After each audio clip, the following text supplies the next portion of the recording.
And we are live. What's up, guys? Welcome to Fresh&Fit Podcast, man. We're here with the boys. The boys are back in town. Let's get into it. Let's go.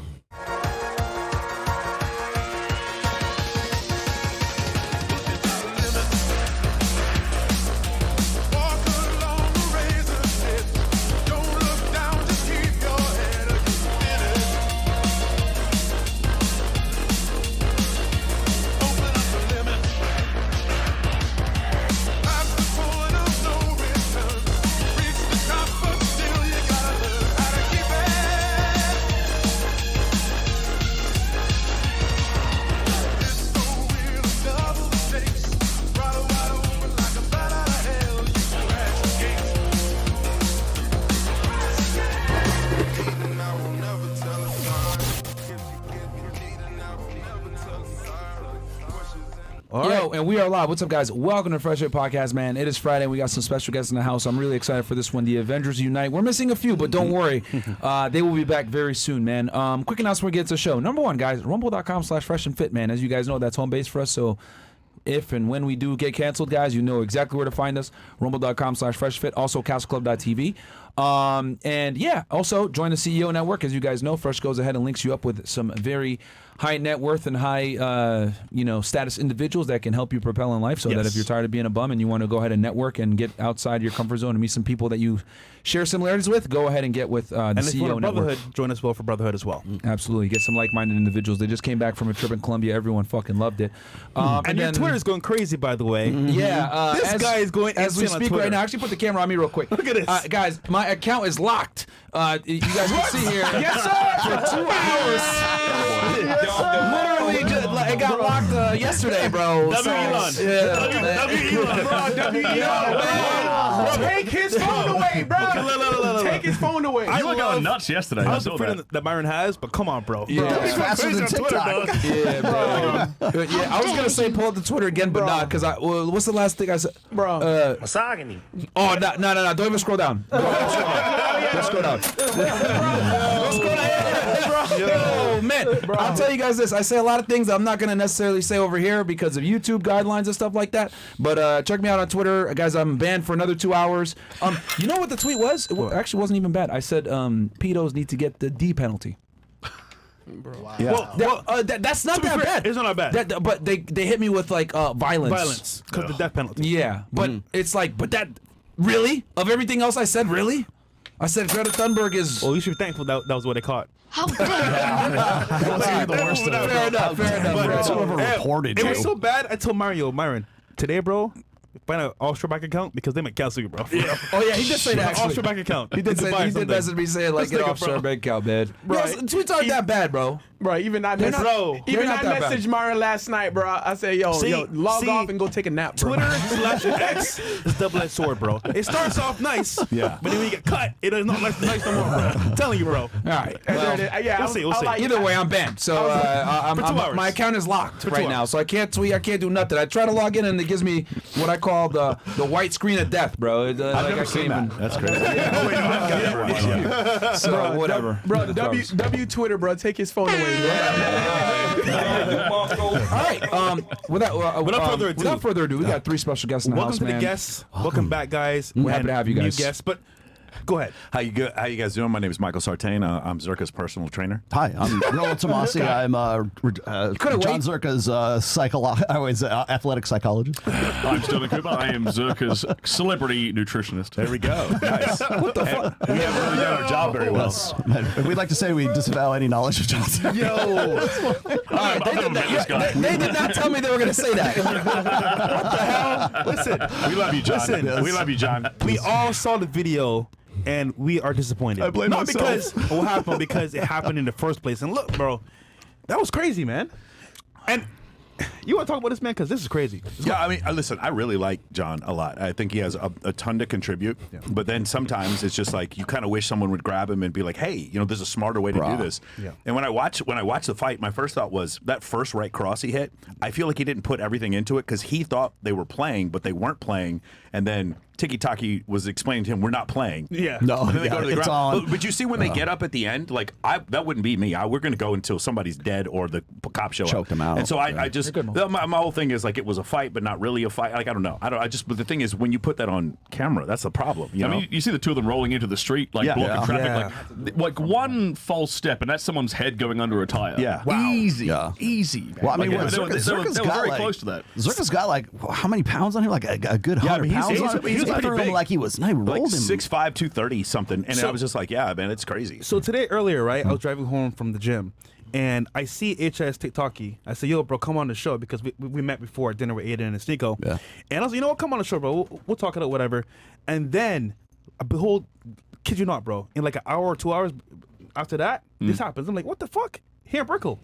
But again, he's live streaming live on stream in Brickell. You made a great point about that. So this could not happen in Vegas because all of our the YouTubers or whatever, we live in high rises that are all far away from each other or in houses, and this wouldn't happen in Los Angeles because you see people like it's spread out everywhere. But here, you guys, there's like these two massive buildings here in Brickell where everybody just kind of lives, and the idea, like I was texting John last night, and it was just like he was telling me where he was, and I was like, I just realized if you stream, they'll just pull up on you, and this is a kind of a unique Miami. Maybe in New York you could do this too, but it's kind of a unique thing that would happen there. But I don't think people thought it was gonna be that serious, but it was actually serious. I knew that something was. That was there was going to be a physical confrontation. Is this like kayfabe? Is this like for real? I was like really. It was real, man. Because that first shot that he threw at his face, I was like, he didn't connect as well as I thought he was with a girl. HS TikTok was on a date, right?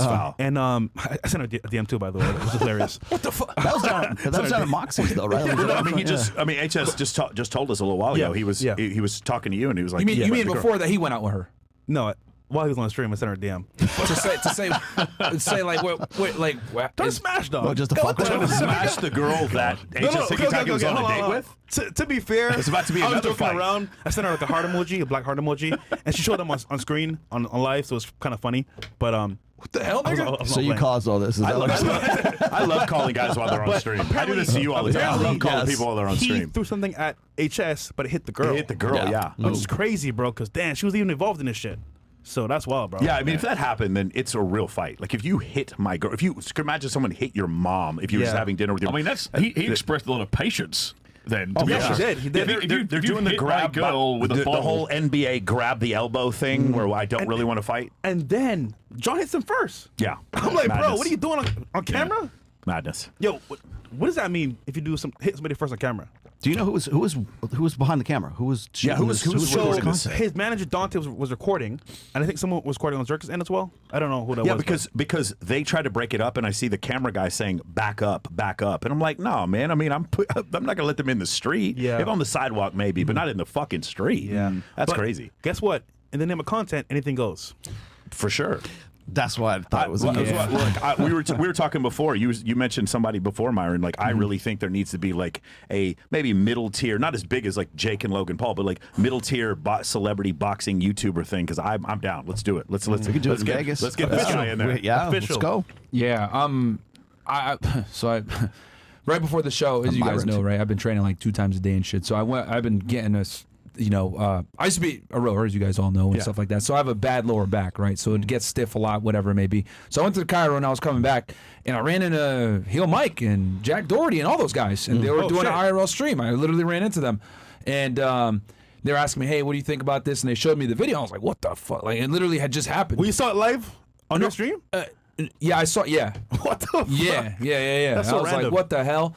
So, hey, bro, it's weird because there's so many streamers that live here in Miami, right? Between us, Sneeko, you guys are always here. Yeah. Sterling comes back and forth. You got Aiden lives here. Like so many guys are here, and it's just like, bruh, Zherka's here. It's ridiculous that like we're fighting each other, bro. Like I get it. Like there's some YouTubers that don't get along and everything else like that. And I do think that there's times where it comes to fists. But like, bro, put some gloves on. Do it in a boxing ring. Get paid for it. Yeah. You know what I mean? Do it for charity, something like that. Like if y'all want to fight, like do it in a boxing ring. Here's the other thing too, bro. And I know this from my prior, background. Like you guys are foreign nationals, bro. Yeah. Like you guys can't be fighting on camera on the street. A bunch of people, and the shit's going viral right now, bro. Like, yo, dude, y'all can't be fighting as foreign nationals in the United States in a street fight, Well, dude. the other difference is all of us are over the age of 30. I think that's a difference. And we're coming from the red pill content creator community. We're not video game streamers that came into this space from that. Twitchers. Yeah, they're Twitchers. They're coming from a different place Yeah, they into are. this space, whereas we're coming like we know each other because we read a lot of books. They know each other because they play video games. And from what I understand, right, I know that they're both. I don't know HS's like nationality, but I'm going to assume he's British. Obviously, he holds a British passport. Yeah. I don't know if he's American too, but I know ZherKa's Canadian and he's British. Like, bro, like you guys both are probably here on visa waivers, or if you are here on a visa, because you don't need a visa to come into the United States is from those countries, visa waiver countries. And now y'all are viral for a fist fight in downtown Miami. Like, I just hope nothing happens to them with like, ICE or anything like that. Because what could potentially happen is they get arrested by Miami PD, right? There's a warrant drafted, they go ahead, they get arrested, and then bam, as soon as they get arrested, ICE could be waiting for them once they out on bond. Get out on bond. Sorry, So would it's like- one of them have to like report that in order for it to happen, or could it What just do you happen by organic? Like, would Report like what? Tiki-Toki have to report it like he assaulted me, or could it just happen organically? I mean, he can make a case that it was self-defense, right? Because and Florida's a stand-your-ground state, which you don't have a duty to retreat. Right. But regardless, you shouldn't be getting in fights as a foreign national. I think your It's just- question is, they're in a public place starting a fight. Is that a crime in and of itself if no one presses charges? The answer is yes. Oh, Yeah. okay. It's still a crime. Yeah, Yeah. it's public. That's what I was asking. Yeah. Yeah. Wow. All right, but So- Fresh, what I want to know is From that's is like me ZherKa's looking career at it from over a, after this. I'm not gonna lie, man. Bro, I thought of shit talking. That was an L. But at the same time, like ZherKa was with us when he came here from the beginning, so I'm not gonna say anything bad about him. But bro, that was wild because all the shit talking he did, and never for that to happen, it's kind of fucked up, man. So Yeah, I mean, I guess that's another lesson, And right? look, I met both the guys. I met HS the night before with Aiden and them. And look, he's not a bad dude. He's a streamer. He's young, doing his thing. He's trying to make some moves and some views. I get it. So and then knowing him after that, I was like, you know what? Come on the show. We'll talk about issues, whatever, on camera. But I mean, it's wild, bro. Yeah, I mean, obviously ZherKa's a friend, so I'm not going to say anything negative about him, and I hope he's all right and nothing is going on. It's just my thing is I'm looking like forward, like bro, why are y'all fighting? I wish I had got, bro. If I was there, I would have stopped that shit immediately. Yeah, Yeah. for sure. I would have been like, you guys are not fucking fighting. Like, Yeah. what the fuck are you idiots doing? You Yeah. both are here, like you're not Americans. Especially Can't on do camera. this shit. Especially on camera, too. And you guys are famous. Yeah. Yeah. Like, bro, because here's the thing, like what police departments and shit, and I want to make this very clear to everyone.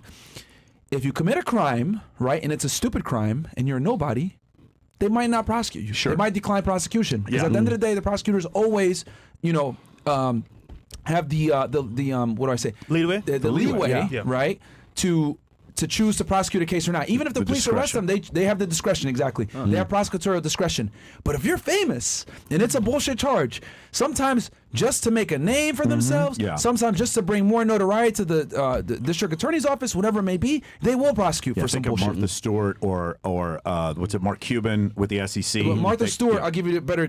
Martha Stewart got arrested, guys. If you look at the charge, 18 U.S.C. 1001, false statements. Okay, that is a bullshit charge. They almost never charge that. But Martha Stewart, you're famous. You lied to federal agents. We're gonna hit you 1001. Damn. Yeah.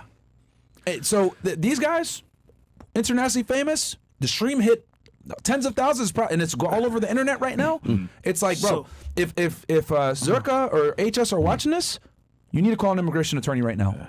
That's what you need to do. I was How watching does- And by the way, we're his stream saying this I got another because we're saying question. this because we like you guys, not Yeah. because we And a don't criminal like you guys. attorney, and a criminal attorney, and you need to talk to an immigration attorney. I know a good immigration attorney. you do. I know a good one. And the problem, That's how you bring the girls over for the orgy. and a lot of immigration back to attorneys. Estonia. And I'm going to say this too, because I'm going to say this too again. I've arrested a lot of immigration See your attorneys. phone real quick. You've arrested a lot of immigration Yeah, a attorneys. lot of them are scammers. Oh wow. Okay. Yeah, so Wow. I've arrested immigration attorneys before, and a lot of them are scammers and liars, and they run Ponzi schemes. So, marriage fraud schemes, everything else like that. So I've arrested a bunch of them before, so you have to make sure that you vet your immigration attorney too. So, yeah, man, again, we're cool with ZherKa. I never met HS in person, so I don't know him, but, Fresh obviously said good things. I don't have a problem with him either. I just hope nothing negative happens to them where they're like removed from the country or deported or some shit like that, and they can't come back because that's like a problem, bro. Like, Now, was this a result of like escalating shit online? Because I know Aiden Ross dropped something saying like he was like going to pay like $200,000 if these guys like threw down. $100,000 if like they that. had a street fight right now. That's what he said. That's what he like said. 2 nights ago or 3 nights ago, something like that. Because look. See, that's they escalation. Both talk shit online, right? They both did. Bro, that was 2 blocks from my house, bro. Yeah, literally down the I was street. right downstairs. And then we Yeah, saw I them know. downstairs. We saw them downstairs. But my thing is like, okay, do it officially where there's a boxing ring. That way you don't get in trouble.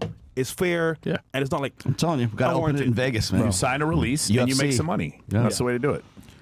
Man, it's like, and I just missed them too.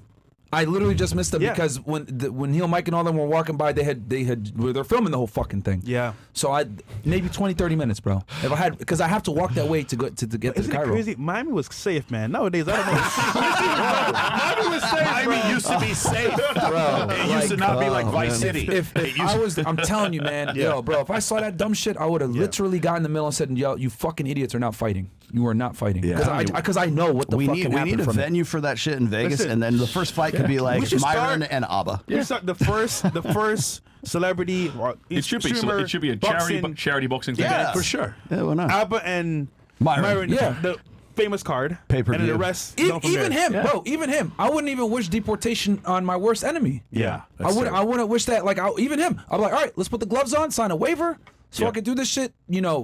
Official, so there's no fucking arrest gonna be made, whatever it may be, and do it that way. You know what I mean? Because, bro, once you get deported, you can't come back. Pretty much. Yeah. Damn. You become what's called EXC excluded. Very difficult to be able to come back. This is similar to like dueling back in the day. Yeah. No, but that used to be legal, right? And Who's getting ejected from the country? There's a famous U.S. president who like shot a bunch of people in a duel. But we used to settle this shit. Yeah. As gentlemen, in the morning, pistols at dawn, swords at dawn. I believe it was the island of Poughkeepsie, something like that. Aaron Burr shot Alexander Hamilton while he was the sitting vice president of the United States. Then there was a federal arrest warrant for him afterwards. He went back to Washington, D.C., sat as the president of the Senate, even while there was an arrest warrant for him. It was totally illegal for him to do it, but nobody prosecuted him. There's a president that used to literally get in duels all the time with guns. Is it something? Samuel Jack? Man, I'm gonna look this up. Jackson? Andrew Jackson. Maybe Is it Andrew Andrew Jackson. I think he killed like 2 or 3 people. Yeah, Back that's the then, guy I'm back then talking you could about. do it. Yeah, but he was a president. Yeah. Yeah. And he flexed about it. Yeah. He's like, oh, you're gonna come at me. Oh, really? Yeah, I think he Look at the said body something. count. Yeah, your aunt wife is a hoe, something like that. It was because he assaulted his wife. And they went in the door. I'm gonna look this shit up real quick. Sure, it sounded just like that, Aaron too. Burr said something to Alexander Hamilton and then caused him to do it. And he shot him in the hip and he ended up bleeding out like a day later, but it was an accident. Like he didn't mean to shoot him. Like it was one of these things where they both deliberately missed, which is something that also. that nigga died? Huh? Alexander Hamilton died by getting shot by the sitting vice president of the United States. Yes. That's what happened. Promise. Well, like I mean, in like was it in like Renaissance Europe and like even after that, it's like they outlawed dueling because so many guys were like there's so much such a mortality rate that it was guys were outlawed. killing. It was outlawed when Andrew Jackson and when Aaron Burr did it. It was still against the law. But They just didn't I think, prosecute okay, it. here's my solution. Bring it back, but make it fisticuffs. Yeah, for sure. Only, like, make it a fist fight, boxing fight. First blood. No, because that, like, all this shit, like, you He can was the sort 7th out president of the easily. United States. Yeah. 7th president, Andrew Jackson. Yeah. Told you. Bam. Yeah, There we go. and he killed Hamilton. Yep. Yes. Yeah, dueled him, and then he died literally the next day, and it was because of his wife. He made an insult on his wife. Yeah. Fair play. Yeah. I don't have a problem with that. But yeah, that's how it's got. We got to bring it back, man. I mean, like I said, I'm all for like beating up people that talk shit about you. Yeah. But you got to do it the right way, bro. So You the gotta do chats it are the right way. piling up here. I want to see what they got to say. Yeah. Because Sure. they were They've been adamant piling about up this, since 6 o'clock. about this fight, man. Yeah, bro. Oh man. But hold on, real quick, because I'm not gonna answer this question. But like for you guys, is Zherka's career over? No, he's really talented. Dude, Zherka's talented, bro. He off the cuff, he's one of the funniest dudes I have ever on and off camera. Yeah. And obviously he's a little different off camera than he is on, but he's just really fucking talented. And you just wish that he'd just get it all together and he would just be a really great contributor in the space. I don't give a fuck about him fighting. That's really not important. If his career is over, it's because of him himself. Like he's his own worst enemy, kind of thing. Like it's again too much, too young, too fast. Remember I was telling you about that way back in the day. Yeah, you did. And he just, when you go from having like nothing to having like millions of dollars, if you've got a problem before, now you're a $10 million guy with those same problems. Now you've only escalated them and brought them up. So again, like Mike always says, is like nobody cares. Yeah. No one's gonna care. Like, what's the example? People are making TikToks with O.J. Simpson right now. No You one understand? cares. Like nobody cares. A dude transitions to become a woman, kills someone in a car accident, and is named the Woman of the Year 4 months later, bro. Like it's no one gives a shit about anything. You go to jail for 15 months for securities fraud, and they make a movie about you called The Wolf of Wall Street, and you're one of the most famous people in the world. In the movie, you punch your wife in the stomach and kidnap your own kid, and now you're like the most famous sales trainer in the world. Nobody pays for shit. Nobody. There's no consequences for anything anymore. That's true. And not only that, but like the way OJ killed his wife and that other dude, bro. Solve the mystery, brother. No. The way he killed him, it was wild, bro. She was almost decapitated. Yeah. If you see the crime scene photos, it's fucking bad, bro. If you see these photos of like O.J. Some of the Simpson most violent shit I've seen. You see these photos of O.J. Simpson at the club called Jing in Las Vegas. You see him I bump into him all the time. with the girls that are there. They look exactly like Nicole. Why these goats have to take pictures Hold on. all the time? You're talking about hybridophilia. You were saying that Yes. before. I go out and I bump into OJ all the time in Las Vegas. He knows several friends of my friends, and whenever I bump into him, it's just blonde-headed white women surrounding him. It is not. And by the way, I walk up to him just one time. I know a friend of mine. She has a PhD. She has a doctorate in pharmacology. And I walk up to her and I was like, "Hey, do you want to go meet the juice?" It was totally a joke. And she was 100% about it and took a picture with him. And it's just one of the craziest things I've ever seen. Like, you just wonder about it, but it is a real thing. Clout is everything. It is a real thing, bro. But Myron, you spoke about it before. Where like all these serial killers, girls will run up to their like hearings and always like, It's crazy, dude. You know, the biggest ones are Ted Bundy, Jeffrey Dahmer, the Night Stalker, Anders Breivik, Richard Ramirez. Like, girls were literally lining up to watch their trials. It was fucking wild, dude. Yeah, Richard Ramirez was some of the craziest stuff I've ever seen. How they were lining. Same thing with that doesn't mean become a murderer for girls. No. Female only phenomenon too. Yeah. Like men don't react that Only way. women are hybristophiles. Yeah.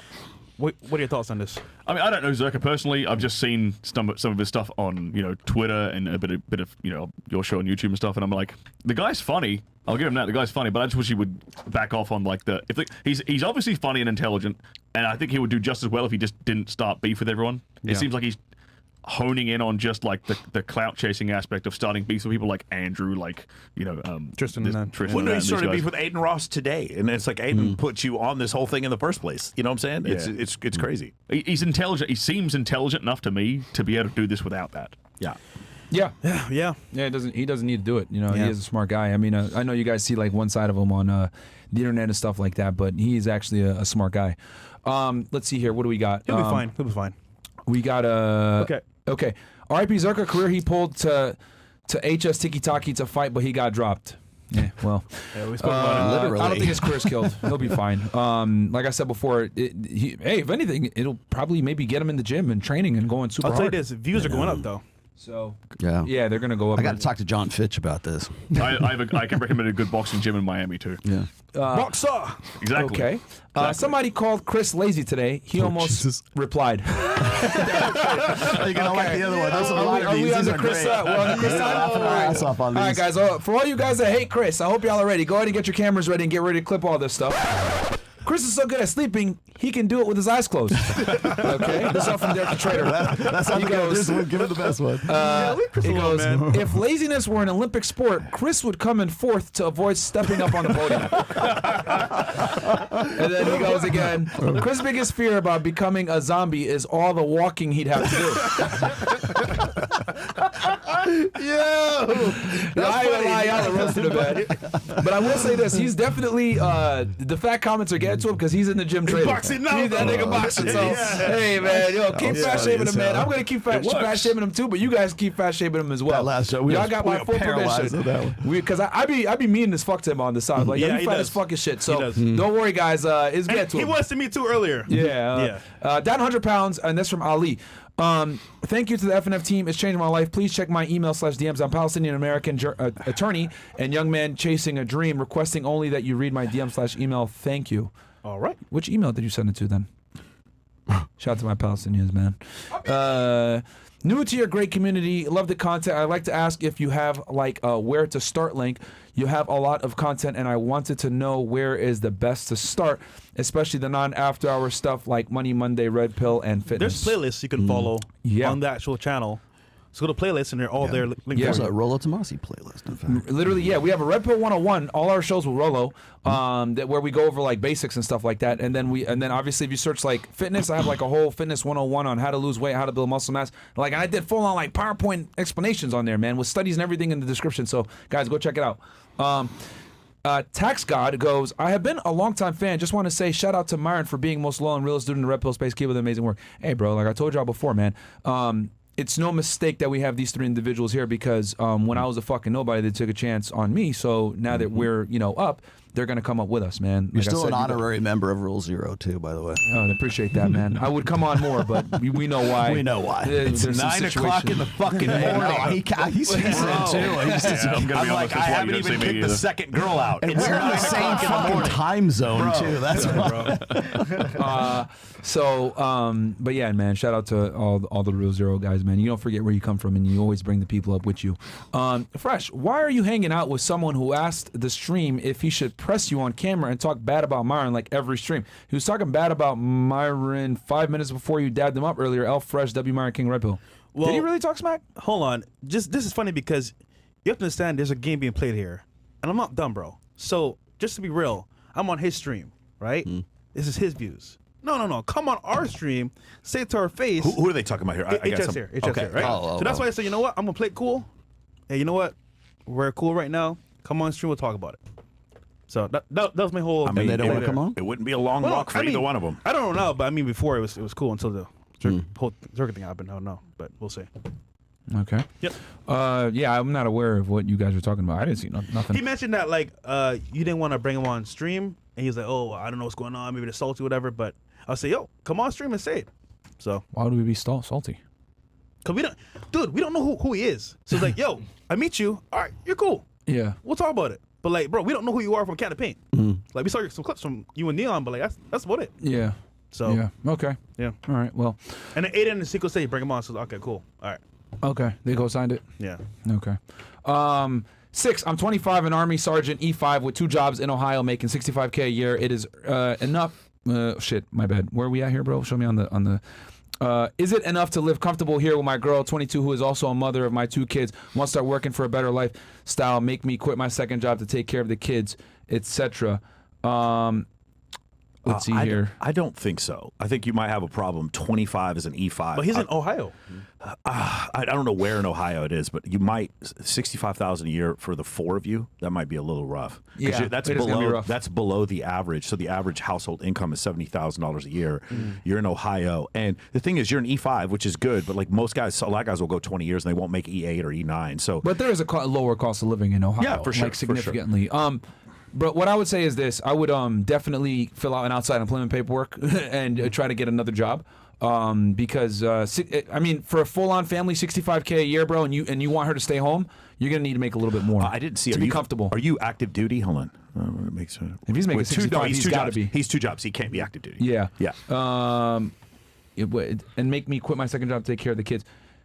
Wait, you're making $65K with both 2 your jobs? Yeah. That doesn't.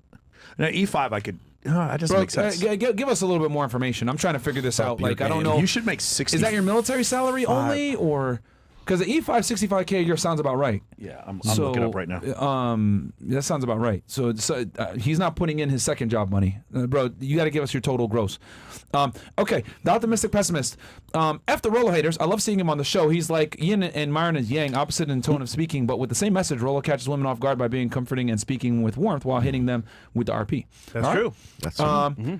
And honestly, bro, for any of you guys that might get mad or be like, oh, you guys bring the same guests here. Same guests, man. It's only the second time this year I've been here. You know what I mean? It's like, bro, honestly, dude, like, fuck you guys. I'm going to continue to bring the guys on that we came up with, and they're going to continue to grow alongside us. If you don't fucking like that shit, then fuck Should off, I feel dude. bad I haven't been here more My goal here isn't to just sit here and be like, oh, yeah, I'm just going to chase clout the whole time. I'm going to chase clout, man. At some level, there's got to be some level of integrity and, like, putting on the people that put you on in the first place, that were with you before you were fucking somebody, bro. Like, what the fuck is wrong with people, man? And then again, at the very beginning, weird. we were nobodies coming up in this space. You took a chance on us. Sure. Like, why turn it back on you now? Makes no sense. So Shit, what was that? That was like the second interview you guys. It was me and Hotep Jesus, I think. you did multiple podcasts with us. Man. Multiple. And it's I like, was and here it's for like y'all are 7 getting months value. straight in like 2021 and 2022. Yeah. That's why I feel bad. This is on my like second or third time here, like in Miami this You're working, year. man. Well, we're putting together Access Vegas. So, There you go. Yeah. The hottest bimbos, apparently. Yes. That's what they call Okay, them. Son of Dennis goes, and guys, from this point forward, we're going to go 50 and up, but because we definitely want to talk about some Unless things. they're talking about Chris, right? If y'all making fun of Chris, Then you can do $2. if y'all make fun of Chris, then we'll go 30. But they gotta be good jokes. This is cool, man. If y'all make funny jokes on Chris, then we'll go 30. Chris is the good producer. All right, so great to see the guys all together. MOA, shout out to Robert Rodriguez. I see that. We got here Jovan, and these chats came from before, right? Yes. Yeah. Okay. Jovan, and thank you guys so much we really appreciate it, man. Thank you, Robert. I want to thank you guys for that interview podcast. I just had an interview yesterday and got a new job. Right on. Soon I'm going to be Good making job, around yeah. 75, 95K a year, depending on my performance. I make 20 to 25K a year. So sincerely, thank you guys, bro. See?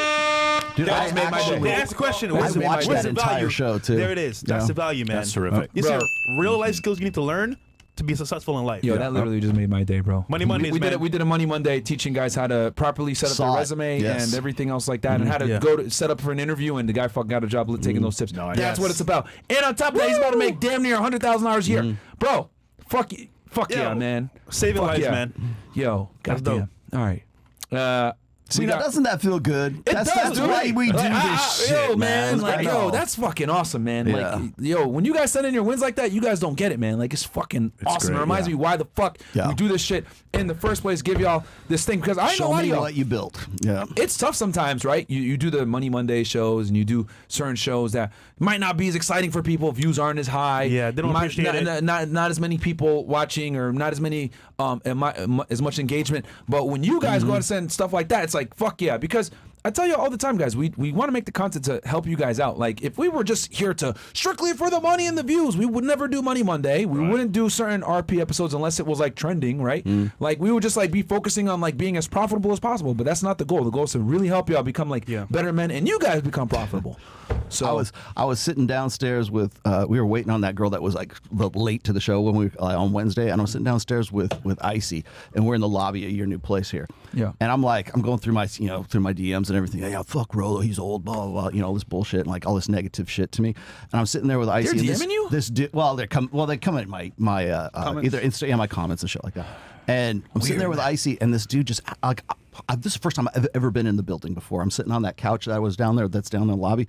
Dude comes up to me and says, "I just want to say you saved my life, man. Thank you very much." I was like, it's so weird. Like you go from like these highs to these lows, and it's Yeah. like that's why Yeah. I do what I do. yeah, Those ones amazing. that yeah, come, man. that overrides all the fucking hate. Yeah. I had It does. no idea who this guy was. Just comes up to me out of nowhere. That's awesome, man. Saving you lives, really brother. can't put a price on that shit, Nope. man. Yeah.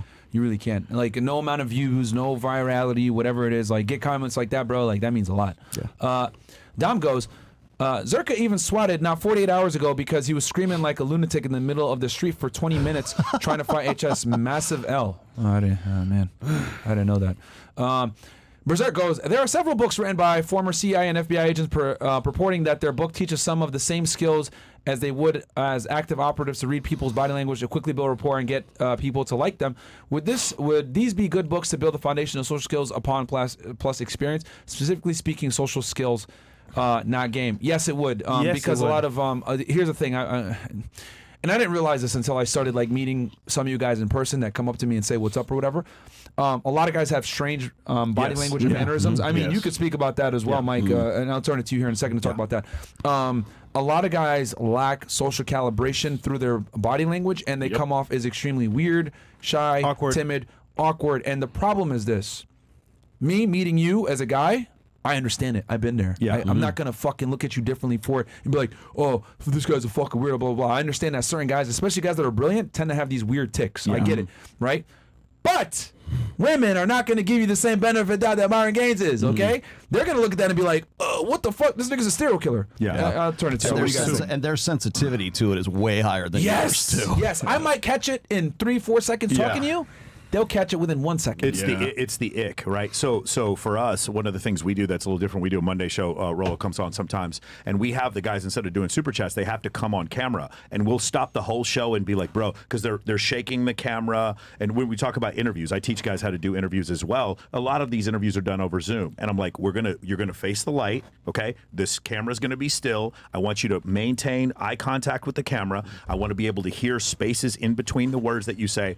Watching yourself on camera, I know it comes off as a little vain, but you'd be shocked how many times there's these weird tics that you have that you don't notice. You're thinking about something and you squint your eyes like this, and it's just these things that like really don't make it seem like you're in control. Now, like what he said, I have so many clients that I'm used to seeing men like this, and so I'm going to give you a break. But in this instance, this is such a great, being able to watch yourself on camera and critique yourself and then consistently get better. You two do it, whether or not you know you do it. You watch yourself on stream all the time. Especially in the beginning, I did it. I did it to like, in the beginning a lot to like make sure like, oh, okay, this is weird. I should stop doing that, blah, blah, blah. Like I caught bad habits very quickly, but some of you guys might not have that benefit to watch yourself back. So it's definitely, that's a fantastic way to do it. Yeah, so we'll do streams, or some of my clients will actually do stream like with each other. They'll just have in like groups, and they'll almost like Toastmasters. It's one of these things where like actually being able to talk well on camera is a great way, a cheat code to be. It's almost like the current Toastmasters to be able to do it now, and it's just so incredibly important to do that. A lot of like the head moving and like the voice breaks upward, so like the tonality breaks upward where you sound like you're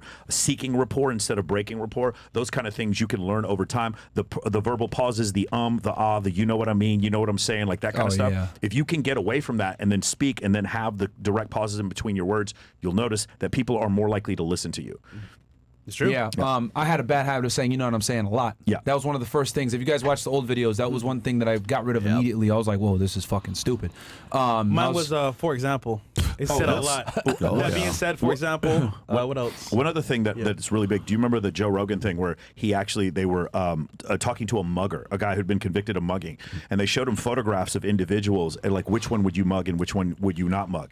And it was one of these things where like the knees were locked out, the feet were pointed like this, and sort of like the wobbly duck walk that you find with a lot of people. When guys see that, they realize this person can't chase me if I steal something from them. And it's really interesting. As men, you're constantly being judged on like your upper and lower body athleticism. And this is something that like women don't necessarily, if women are clumsy and they're hot, we don't really care. But when men are like that, you're always being judged on the way you walk. Does it look athletic? When you talk, does your voice break when you're around someone you think is higher status? Does it go up like this? When you talk to women, does it go up like this? When you're trying to seek rapport from them? Or when you talk to the most beautiful woman you've ever seen, or your brother, does your voice sound exactly the same? If it does, that means you're not affected by it, which is an attribute of a high status person. I mean, even in the bedroom, you need that dominant like talk as well, right, Sterling? What are you talking about? Like a the radio voice? Is that what you're talking about? Yeah, you need that smooth voice, man. I need your porn star Before you lead a music pipe to go behind all this. What? I need taboo. Do you have a Pornhub button on that? I do actually. I gotta send it to tomorrow. Oh, yeah. ASMR. I have a bunch of random sound effects. Yeah. But I will say this. I think one of the most underrated things that guys should master is tonality. Yes. One of the biggest things I tell guys all the time, especially on consults, and I'm able to detect it immediately from the way that they speak to me. I'm like, you speak in the passive voice, you need to stop doing that. You need to start speaking more in the active voice. You need to start almost, especially when you talk to women. Women respond very favorably to this. You need to tell them versus asking them. Yes. You need to speak from a more authority standpoint where it's like, all right, we're going to do this. Hey, let's do this, blah, blah, blah. Versus like trying to get her permission or what she thinks or whatever. And the reality is most girls, if you say it in a convincing manner, they're going to follow along, even if they might not necessarily agree with it all the way. And it's amazing when you just sound like you know what you're doing, how they just follow along. Questions put it in her frame, that's why. I recommend Way of the Wolf by Jordan Belfort. Chapter 7 goes over these 10 tonalities that he uses. One of them is called Absolute Certainty. That is the one salespeople use and the one often you can use with women. I mean, if you ask girls what they're doing right now, they say, oh, I'm just going with the flow. So if you can lead the flow, you win. Yeah. That's like to be asked questions. They prefer to go with the flow. Yeah. So, but yeah, guys, I mean, the tonality, that's a big one. And, Mystery talked about this, like, I talked to Mystery yesterday. Oh, really? I talked to Eric trying to get him out. Okay. Isn't he kind of quirky too?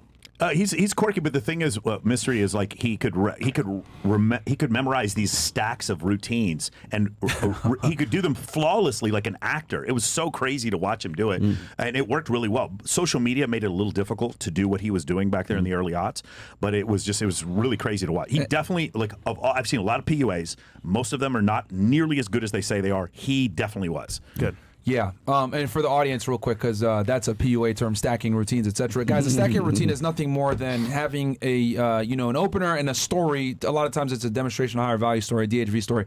He's able to tell these stories right in a way that displays higher value, right? So we know that women like confidence, ambition, protector of loved ones.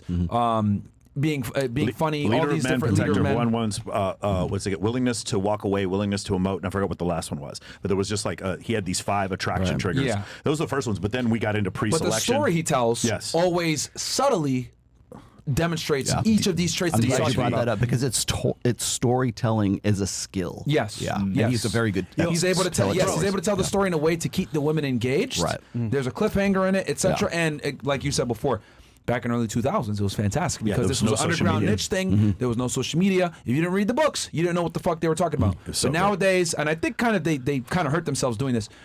The show, The Pickup Artist, even though it exploded, right, with popularity and helping guys find this stuff, myself included, it also hurt because now women became privy to this underground community.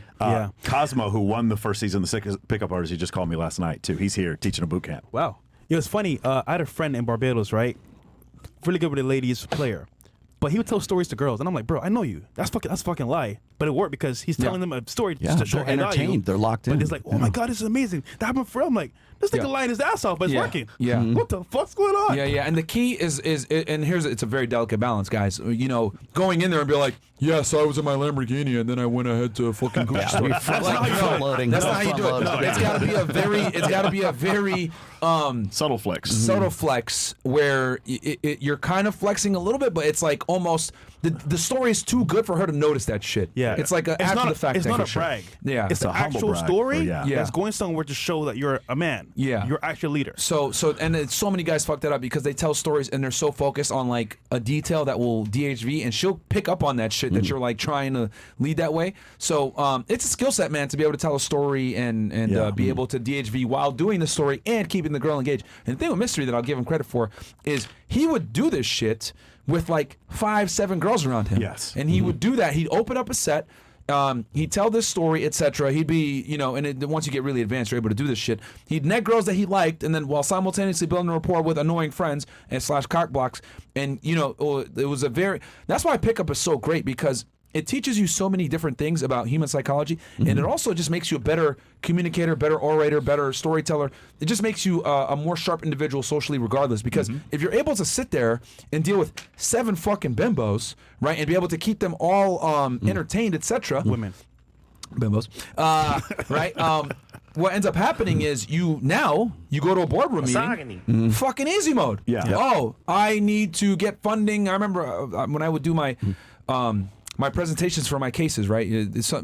I won't go into the weeds and put people to sleep, but I would go a lot of the times because complex investigations are very expensive. Yeah. You need funding. So I would go ahead to the Department of Justice and present my case. Hey, I need to make this case an OCDF case, Organized Crime Drug Enforcement Task Force, because XYZ. And I'd go through each bullet point as to, the importance of each target, what they're doing, the type of crimes they're committing, what they're capable of. This is drug trafficking, the amount of drugs that they're moving per week, etc. And you have to do it in a convincing manner. You got to speak in an active voice. It's not like, I think he's doing this. It's like, it's estimated that XYZ is moving this many kilograms, and we know this through XYZ source, blah, blah, blah, etc. I just debriefed them 2 days ago, so the information is recent. I need this funding, blah, blah, blah.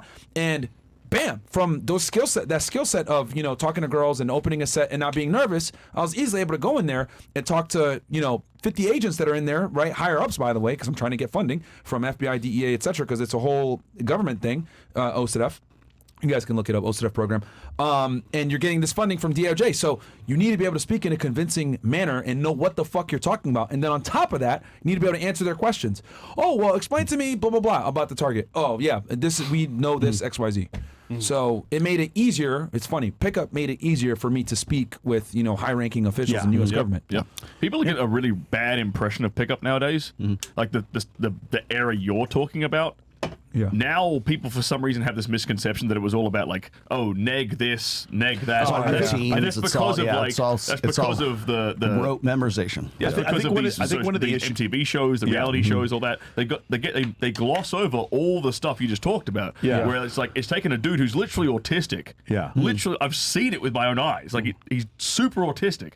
And now he's actually a regular, normal guy. Yeah. And the only way to get a guy to that point is to kind of baby step him through a normal social interaction and teach him all these little micro expressions and micro adjustments in his body language and reading body language. I would and argue repetition again and again. most socially awkward people, if they did what you did, you take your guys out in Vegas to talk to girls in person. Immersion. Will solve a lot of their Yeah. problems. It's immersion because it's harder. Like the reason why we do what we do in my program is because it's more stimulants. It's really, if you can bench press 300 pounds, you can bench press 200 pounds. So when you do the meetup for all the real estate agents in your city, you just dealt with a bunch of girls. Like it's so much fucking easier to deal with this. To your point about the pickup artists, one of the issues was when a lot of the guys had approach anxiety, and so what they did was they refused rejection instead of accepting rejection. And this is where guys got very weird and started freaking girls out, and that's where it got a lot of, like if you'll see in Canada, they'll literally have signs inside of malls. They'll do this also.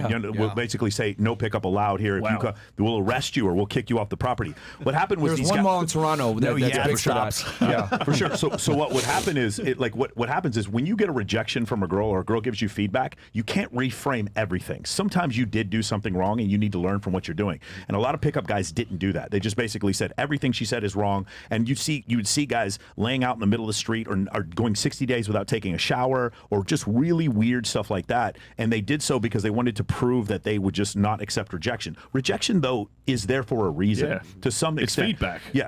Not having an emotional reaction to rejection is fine, but you need to take it as feedback. And that split that happened in a lot of guys who have autism, they weren't able to see that difference. That's where the problem started becoming. So you'd have 15% of guys who would have outrageous success from it, but a good number of guys just didn't know how to do that. They wouldn't take action, or they did not have the ability to see the nuance in what they were doing. And so every rejection was like reframe, pimp game, reframe. She just told me she doesn't like me because she wants my dick. Like everything was a reframe. And it's like, no, except your breath actually does stink. Like you need to take the feedback, and because they didn't do it, that was one of the problems. That's why there was a point where I was still hanging out with Mystery and Neil Strauss and those guys, but then I started to hang out with these club promoters who would just like run through 70, 80 girls, and I was like, okay, what's different here? And then I started noticing that they would take the feedback, and it was just like the main thing I noticed is they could be around a lot of women without acting feminine. They were still the leader, and that was like the main thing that I saw that they did that was really, really great. Being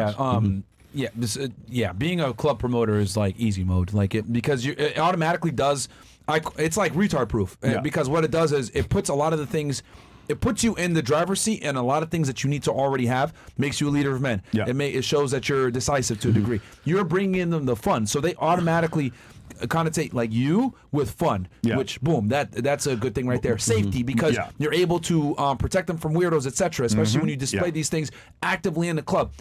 Other women see you and like you, because if you're a good promoter, you're typically going to have 5 to 10 girls that are like always around you, etc. So it does a lot of the work for you just from being in that profession. And there's one other thing. When you start approaching women, now you don't associate whatever she says with rejection, because you're giving her an offer. Right. Does that make sense? The offer is, do you want to come to have fun with us? Or you don't want to come? It's not a personal rejection. And so you'll see guys who are club promoters, they'll do thousands of approaches, and the approach anxiety is completely gone after a while. Rejection is better than regret. Best book I've ever read on this is called Very Important People by Professor Ashley Mears from Boston University. She has her interpretation is incorrect, I think, but her description is the best I've ever seen. She even talks about Jason Strauss, the owner of Tal Hakkasan Group. She talks about him. There's 3 case studies, Harvard case studies on Jason Strauss. It's really incredible stuff when you see like how much money these guys were able to make just understanding the concept of being able to get girls to come to different events. Like when I was writing the 5th book, The Player's Handbook, a lot of people people kept asking me like, Rollo, what's the best book to learn game? I'm like, you don't learn game from a book, man. Yeah, man. And so you have to be out there and immerse yourself. So if you want to learn how to speak Spanish, go live in a Spanish country, and you will learn to speak Spanish at some point, out of necessity, right? Because you're in this immersion situation right there. But the thing is, I think back in the mid 2000s when this stuff was coming out, I think a lot of people still look at like PUA as like, Mystery with his black fingernail polish and feather boa and everything. It's ridiculous. But you're talking about an archetype or like a guy like Mystery. That's like almost 20 years ago. Yeah. And so we're still clinging to that as sort of like this something that's ridiculous because we want to poke fun at it. But what you can't poke fun at right now is the fact that there is this new generation of guys who they'll laugh at that, but they lack the social skills, and that's really where game is at right now. And so I made sure that I introduced that in the introduction of the Player's Handbook, because game it's social skills. It's a social skill set is what it is. So it's not even just about so much like talking, I mean, obviously guys want to talk to women and be good conversationalists, but as you were saying before, it teaches you other skills so you can get a job. So you can like talk to, a police officer, so you can talk to your family, whatever it is, just so that you have those social skills. And I think that one of the things that's happened really for the, the Generation Z, the Zoomers, right? Yeah. Is that because they've been acculturated and brought up behind a screen, they don't have that immersion anymore, so that they're learning those social skills that you would necessarily pick up from previous generations. So when he's talking about like how people think that it's ridiculous to talk about like neg hits or like amuse mastery or some of these old school principles, that was one of the motivations, the incentives for me to write the 5th book, because I wanted to let people know that there's a lot of psychology that's behind all of this. That seems like, oh, it's ridiculous. Well, that would never work on me. No, it would work on you, and here's why it would work on you, because there's psychological principles that are behind that. You just don't have those skills. So like when you were talking about how you guys have been on these shows and you're better speakers, you're better able to interact publicly. I'm a better speaker, a better public speaker today than I was when I was working with Pat Campbell back in 2018. Yeah. And he was my mentor, right? So I learned a lot along the way. Yeah, rest in peace. I learned a lot from him. And so like I knew all the red pill stuff. I had it all down. How to deliver it and how to be a good conversation, how to tell stories about it. Because storytelling is a human need. Like we need to hear stories from people. That's how we understand like our surroundings. We pass on for how we've done it, throughout history. It's how people were entertained before TV and books it's also it's also how we taught the next generation what we knew from the previous generation as well. So we would have these, folk tales and everything else, or it could be just cave drawings, like here's how we killed the woolly mammoth. Even in the Bible, there are parables to display certain things you want to learn. Storytelling is like part of human nature. And if you are unable to do that, or if you're unable to be entertaining, but if you're unable to at least be a good conversationalist, because that's really all social skills you rely on, is really being able to tell stories really well and to tell them accurately, quickly, concisely. There's a great book. It's called Storyworthy. And I think it's Matthew Dix is the guy who I got it through Russell Brunson, I think is who suggested this. I didn't know this, but there's actually storytelling competitions. Like it's almost like, cowboy poetry, but it's like storytelling jams. Okay. And you have between 8 and 12 minutes to tell a story. And then the audience judges you, and then they have like a panel of like 6 judges who will say who's the best storyteller. Wow. And it's you, and there's a process to it. There's like, it's layered on, like here's what usually works. It's got to be funny, but if it's funny, it's got to be sad. And if it's sad, then it's got to be funny kind of thing. So there's this ups and downs that go along with it. There's almost a science to telling a good story. Yeah. And doesn't necessarily have to be about you personally. It could be about giving a sales dissertation or something like that, but you just have to be able to deliver information in an entertaining way that sticks with people, and it's usually through storytelling. Yeah. Mm-hmm. And not only that, but like people, and I find it so amazing how like, women will sit there and be like, oh, you have to read a book on this, or you had to take a class on this. You have to educate yourself. And it's interesting because, you don't just get it. I say a million times, right? Privilege is invisible to those that have it.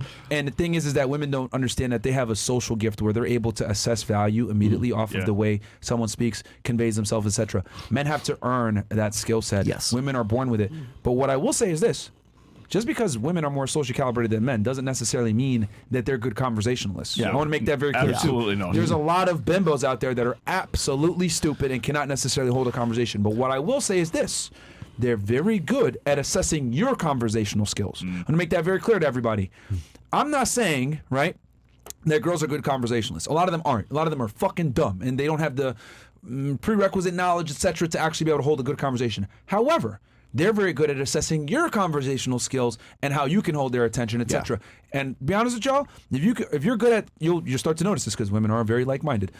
Once you're able to be attractive and tell good stories to one girl, more than likely other girls are going to find you interesting too. Mm-hmm. Yep. Yeah. That's the number one complaint I hear from when I'm dating a younger woman, like 18, 19, 20, 22. the first thing, if I ask them, what's it like dating guys in Miami? What's it like dating guys in Marbella? What's it like dating guys in London? What's it like dating guys your age? The number one complaint is they can't hold a conversation. Yeah. The number one complaint. But isn't it funny though? They're good at picking people. Bad hygiene. Those two right there are the top, like, Bad two. hygiene. For social, Bad hygiene and that. They're very socially aware, right? But they can't choose the right guy to marry. Yeah, because they're screening for because they're screening for emotional engagement. They can read your conversation skills, but not your character skills, which is crazy to me. Yeah. So Well, I go to some self-help conferences. I'm friends with a lot of these guys, Dan Flashman or Ty Lopez, and a lot of those dudes.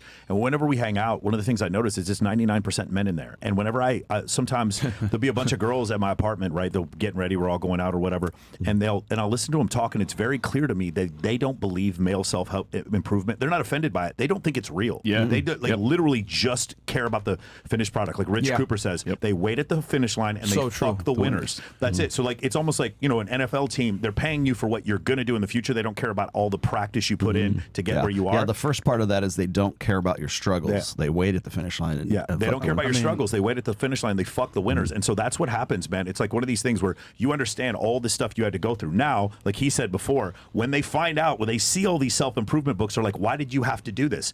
Don't you just get it? And the problem is now, back in our ancestral past, all the way just say back in the 1950s, we had a process in this country, or in this just in world in general, where you had to write a passage as a man, and then that way you would get it. And that would be like going through Marine Corps boot camp, or it would be like some initiation when you're on the football team and they tape you to the goalpost, or you carry the seniors. Hazing is good. Yeah.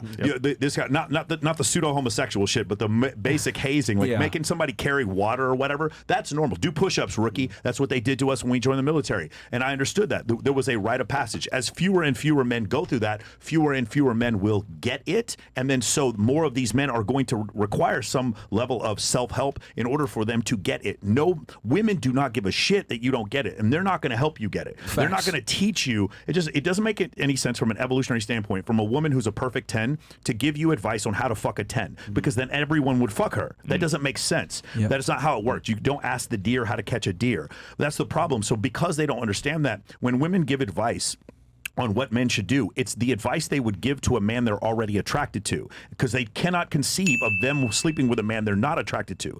But if you go through years of self-improvement looking at guys who studied social circle or intersexual dynamics, you see men who weren't able to have sex with women, and then they were able to have sex with women. For us as men, we can conceive of that because we can conceive of male self-improvement. Women do not conceive of male especially because the very men attractive must one. become and women just are. Because they do not conceive of male self-improvement. What happens is they just think it just happened, and they think you were always like that. My girlfriend told me the other day, she's obviously 24 years younger than me, and she's like, she was looking at pictures of me when I was her age, and she was like, oh, you were hot, I would have gone out with you. And I'm like, no, fuck you would. There's no way you would have gone out with me. That is so ridiculous. But in her mind, she thinks she would have gotten the same pang from meeting the 46-year-old me as she would have gotten from the 21-year-old me. And of course, that's not true. But she doesn't know that, because in her mind, she doesn't see all the steps to get where I'm at. Because they see the finished product. That's why they want a turnkey relationships. They want to walk into something that is like, exactly like what they were always hoping and dreaming for. It's like, they're waiting at the finish line. Hold on, because they're a turnkey product. Because they went through puberty, and then boobs popped up, sometimes when they were 16 or 17, and then all the guys gave them attention. They were just the finished product. They just add water, and they were hot, and female self-improvement was puberty and then turning 17, 18. It also boils down to like what I've called the hypergamous filter. Women are looking for a guy who's legit. Like if you look at shows like The Bachelor or Cheaters or something like that, there's always the intrigue is finding out, is this guy really who he really says he is? Yeah. And that's this I wrote about it in the first book, Indignation. It's like that women love that sense of indignation, especially when they're trying to figure out if a guy is the real deal, if he's authentic, if he really is who he says he is. That is why The Bachelor is in its 28th season right now, because it's a formula that has been around since we were running around in the sub-Saharan African savannas, back in the day. Is this guy really who he says he is? And if they can't get that in their regular lives, they will find it in their escapisms. But the thing is, the reason why they do that is because, well, first of all, it's a survival mechanism. They want to find that. But it also goes back to looking for the guy who's already the made man.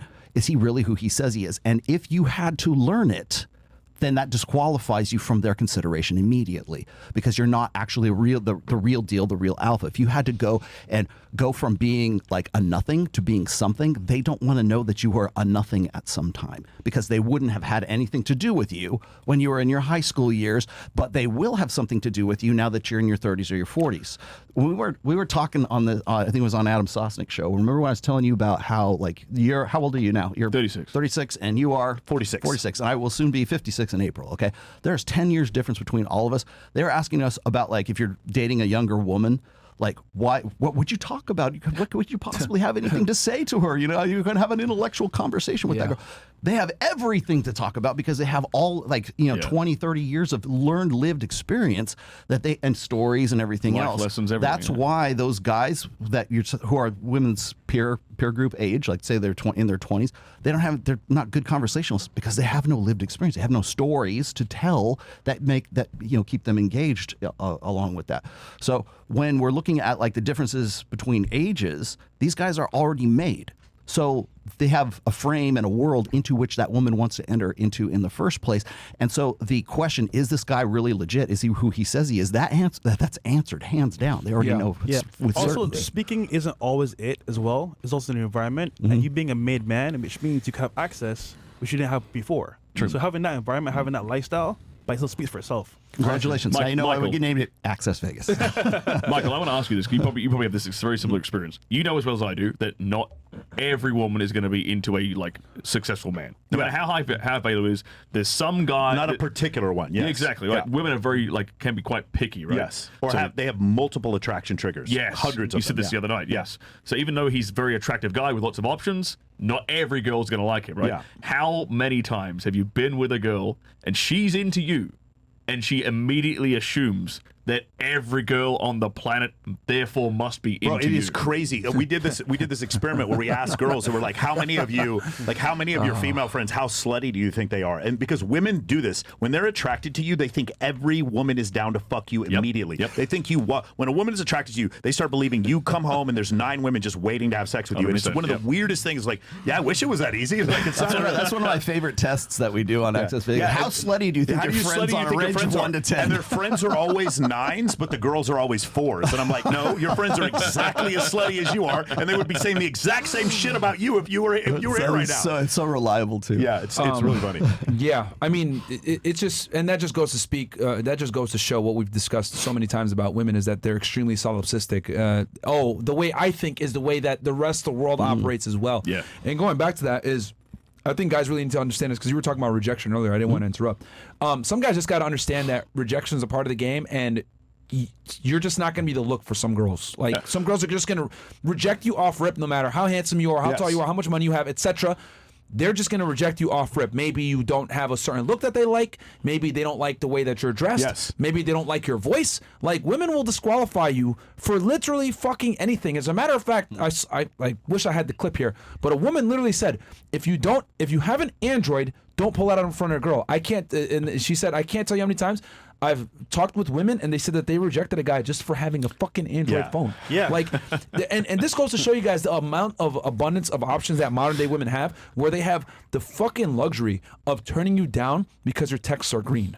That's wild to me, right? 20, 30 years ago, girls weren't doing that because they'd be lucky if one good guy came across their fucking purview a year. Yeah. You know what I mean? Yeah, but if she's actually into you already, she's going to gloss over that real fast. But the key is like if she's into you already, right? Yeah, that's the biggest thing. So that's the thing. So another thing too I want to say is that because you were talking about female dating coaches, yes, I 1000% agree. Female dating coaches in general suck, and the reason why is and I'll tell you guys why, because a lot of you guys might be saying, oh, you guys are just haters, blah blah blah. Female dating coaches can absolutely teach you strategies. They can tell you what to look for. They can tell you deceptive practices that women employ. They can absolutely advise you in that degree, but they cannot teach you how to actually sexually arousing. They can't. They physically can't fucking do it. They can't tell you how to properly escalate with a woman when she's back at your place. They can't tell you how to deal with LMR. They can't tell you how to deal with being physically attractive in general from going to the gym and training yourself. They can't tell you any of this stuff. You know what I mean? And going back to what you said, I love that you mentioned that because it's so true. Typically when women talk about men, from like a dating perspective, they're assuming attraction. Yes. Like they never talk about the guys that aren't attractive because it's such outside a minority. of the reality. Yeah. It's outside of the reality that a man they're not attracted to could build himself up to have sex with her. It's not possible. Yet from the male side, we were once, broke and 17, and then we were wealthy and 40. We've seen both sides, and we are aware of the growth. They are not, and that's the problem. That's why they cannot conceive of that option. And the other thing too, I want to say. By the way, you as a man, you feel the same way. There's no way if I say, hey, how do I get a really morbidly obese woman? What words could I teach her to fuck you, Sterling? And you'd be like, I mean, for enough money. But you know what I'm saying? Like, I'm sorry. But you know what I'm saying? You couldn't make her attracted to you no matter what she said. So like for women, it's the same thing. Like I can't conceive of it. But at the same time, we know as men, it's totally possible. Yeah. It's just they don't see the finished product. And not only that, but another group of people that are also useless to teach guys are naturals. I tell guys all the time that dudes that are naturals are not good coaches.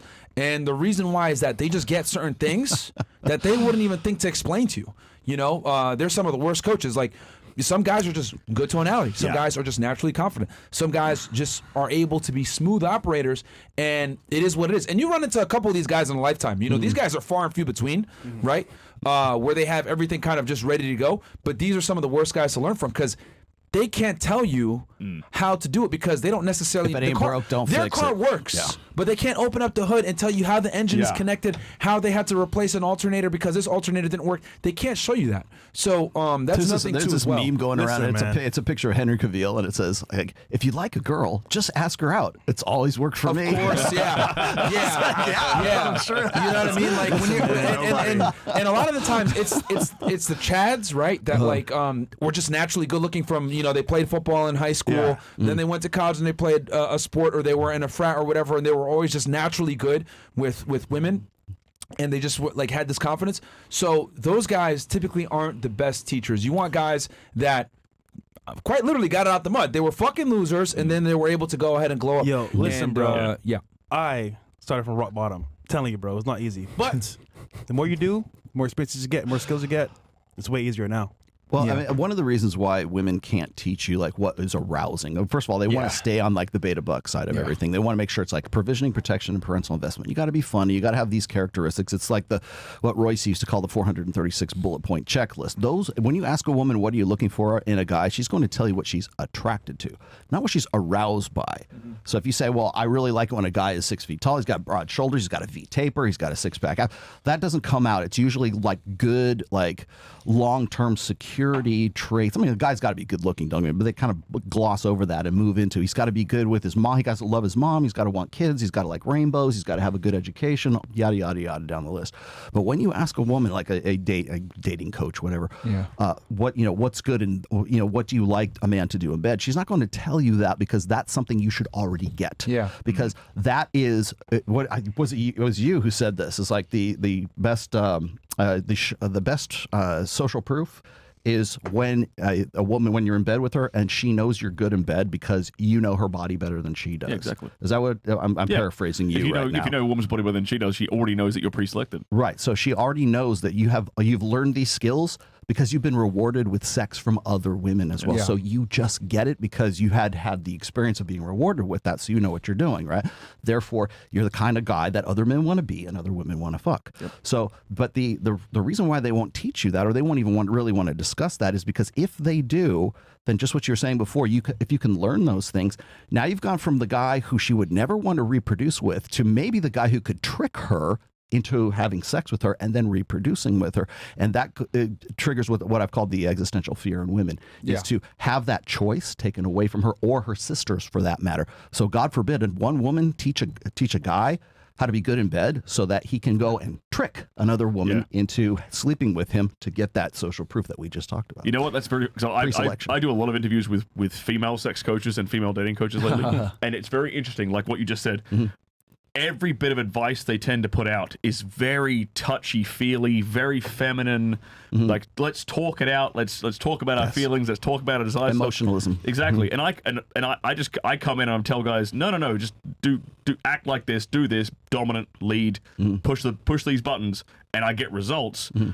And when I say that to a female sex coach, they sit there and nod in agreement. And that's to go on your point of the female dating coaches can't teach that, right? They'll reveal themselves and they'll give up the golden goose if you describe what you would do as a guy. They'll agree to it. They'll agree to it. They'll be like, "Oh fuck yeah, that's hot as hell." But they won't bring that out verbatim themselves. They can't elicit it. They can't describe it themselves. But if you describe it to them, they will 100% sit there and nod their head in agreement. So you're probably the perfect person to talk to about this. It's when you are dating a woman and you guys pick up a woman together. And the woman's really attractive, and she doesn't get it because she from her standpoint, sex just happens, and from your standpoint, you have to create a funnel. And so now you're trying to take a girl. You're a couple, and you're trying to take a girl home, and she doesn't understand. Like, no, we have to get rid of the haters. Like, she doesn't grasp. She doesn't because she's like, no, we have to make up everything at the apartment's ready. We go to a club that's near our house. She doesn't grasp. If you have this situation, they don't understand logistics. She doesn't understand. No idea of logistics. No, like they literally. I had this conversation like 2 days ago. They literally think like, oh. Like, how about you just you're attractive, create a bubble profile and swipe in LA and we'll get a girl together. I'm like, no, honey. Like, you think I'm just gonna like the offer off rip is gonna be having a threesome with my girl? Because from her standpoint, that's what happened to her because it felt organic. Yeah. So it's so crazy because I have to tell my girl this sometimes. It's like, no, you have to be aggressive. Like, let me deflect the haters, like her friend, the other dude's trying to get at her. We need to get her out of this venue before the people come and like grab her and pull her away. Like, and you have to explain to her, and she's like, "It's not this complicated." No, it's not complicated for you because you're fucking hot and everything works for you. For us, you need to listen to what I'm saying. And then finally, she's like, "Oh, like after the third or fourth time, she's like, "Oh, I totally understand." She's like, she doesn't see these obstacles because for her, she just exists and there's arousal. For us, there's a window of opportunity. If you get a window, they don't understand this. Screwed, bro. They don't understand. It's like I really have to fucking like what these guys are describing right now. I'm like in my head. I'm like, holy fuck! You're bringing back flashbacks. Yo, you guys want to see how retarded women are? Have your main girl try to help you hook up with like another girl, bro. It is one of the most frustrating fucking things ever. Women are absolute retards when it comes to attracting other females from a male lens because guess what? Now, when you're doing this, you pull the rug from underneath them. Now you're a nigga, bro. You need to go ahead and get this bitch the way I do. And then you realize how fucking dumb they are. They don't understand logistics whatsoever. They don't understand the concept of approaching her in a manner that's attractive. They think that they can still approach her on some, I'm a girl, you're a girl, okay, blah, blah, blah. No, they don't understand the concept of she has to look a certain way. They don't understand the concept of the place needs to look a certain way when we come back. They don't get any of this fucking shit. The biggest one is we need to leave now. Holy that is the biggest one. You know what I'm talking about, bro? Hesitated, now are lost. Dude, the dude is coming back. Like, guys, we need to leave now. Like, they don't grasp that's the big one. We need to leave now. They don't understand buying temperature. Yes, exactly. Like, if your girl is friends with like, or knows like sluts, that's one thing. My boyfriend thinks you're hot, blah, blah. That's fine. But I'm talking about, you're actually going out to the club and or you're doing maybe a Bumble date or something like that, and you're like actually getting a girl that's cold, right? And you're building attraction with your girl. Yo, a lot of the times in the beginning, you have to train this out of them. They'll fuck you up. They don't know what they're doing. Yeah. Like, this is weird because the girls have never been in that situation. You want to see a fucking fish out of water? Oh my God, bro. Like, they have zero concept of what it takes to be attractive from a male perspective. And they think that them just being a girl and being attractive, it'll work. Well, it's like that one woman who transitioned to being a man and lived as a man for a while and ended up self-deleting because like she just couldn't take the pressure, she, whatever, couldn't take the pressure of all of that. And I think that, like, and you've said this before, it's like women don't understand the process that guys have to go through to have, like, they got to have the place set up, the temperature in the room's got to be perfect, the barometric pressure and the goddamn humidity better be perfect, and I mean all of this stuff. Like, oh, there just happened to be wine in the refrigerator. There just I didn't realize there were 4 different flavors of tequila. Oysters, I don't know where these candles came from. I just realized it's not until you put your girl through that training, right, and you've done this successfully a few times, that she'll finally understand and say, wow, this is a lot of fucking work. Yeah. Logistics. And then, you know what's funny? They turn into misogynists after. They literally say, wow, women ain't shit. This is fucking hard. This is really annoying.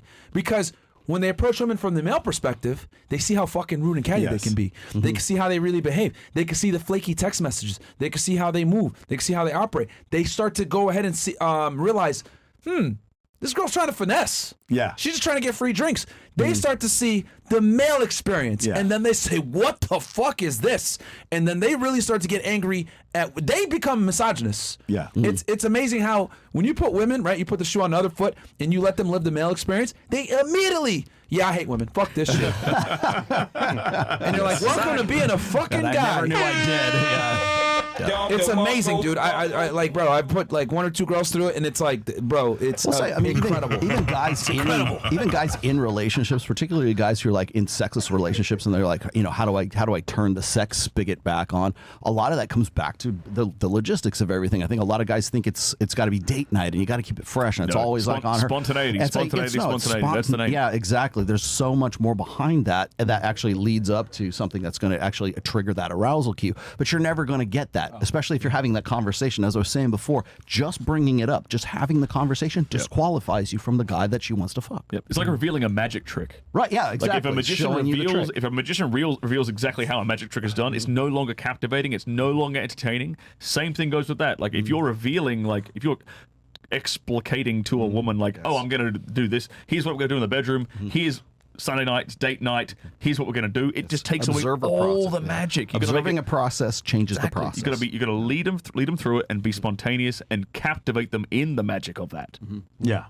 Yeah. But no, it's really interesting because, like, dude, literally, I just had PTSD when you mentioned that. I was like, holy fuck. Yeah, me too. When you guys mentioned that. The other one I tell them is like, you can just grab their boobs. You're a woman. Like, you could just go to a strip club, just grab their boobs. No one will say, like, they have this. There's this barrier that they don't have to worry about, especially with super attractive women. And I'm like, no, just be aggressive. Like, I promise you, she won't stop. She could be completely straight in front of her husband. She's not going to stop. Like, just be aggressive. They can actually screen them out faster than you can a lot of the times if they're DTF. But like, yeah, dude, it's and also the trust that they have with other women, bro, is like, yo, to me, bro, like that whole effect of having a girl work for you to get other girls works because once again, in that environment, in that setting, she actually doesn't have the barrier of, you know what, he's a creep, he might be weird, I'm not safe about going with you after the club or somewhere else. But what happens is if the girl actually knows the game as you teach her or whatever, we have a girl here in Miami that's very good at doing that. I won't say her name, but like whenever we go out, she legit,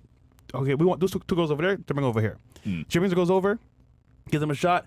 Hey, these are my boys, they're really cool, whatever. And then before you know it, okay, cool, girls, we're going to go to this spot in 20 minutes. Then to the crib.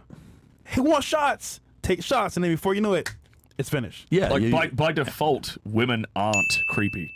By default, men are. Exactly. Like you're assumed creepy until you prove them otherwise. But women are by default not creepy. And can be incredible wingmen if they know what they're doing. It's incredible wingmen. But do they? Not really. 99% of the time they don't. And if it's like your girl and you're trying to set up a threesome or some shit, you're gonna have to teach her, and then she's gonna be like, wow, this is a lot of fucking work, and then you have to like explain shit to her or whatever.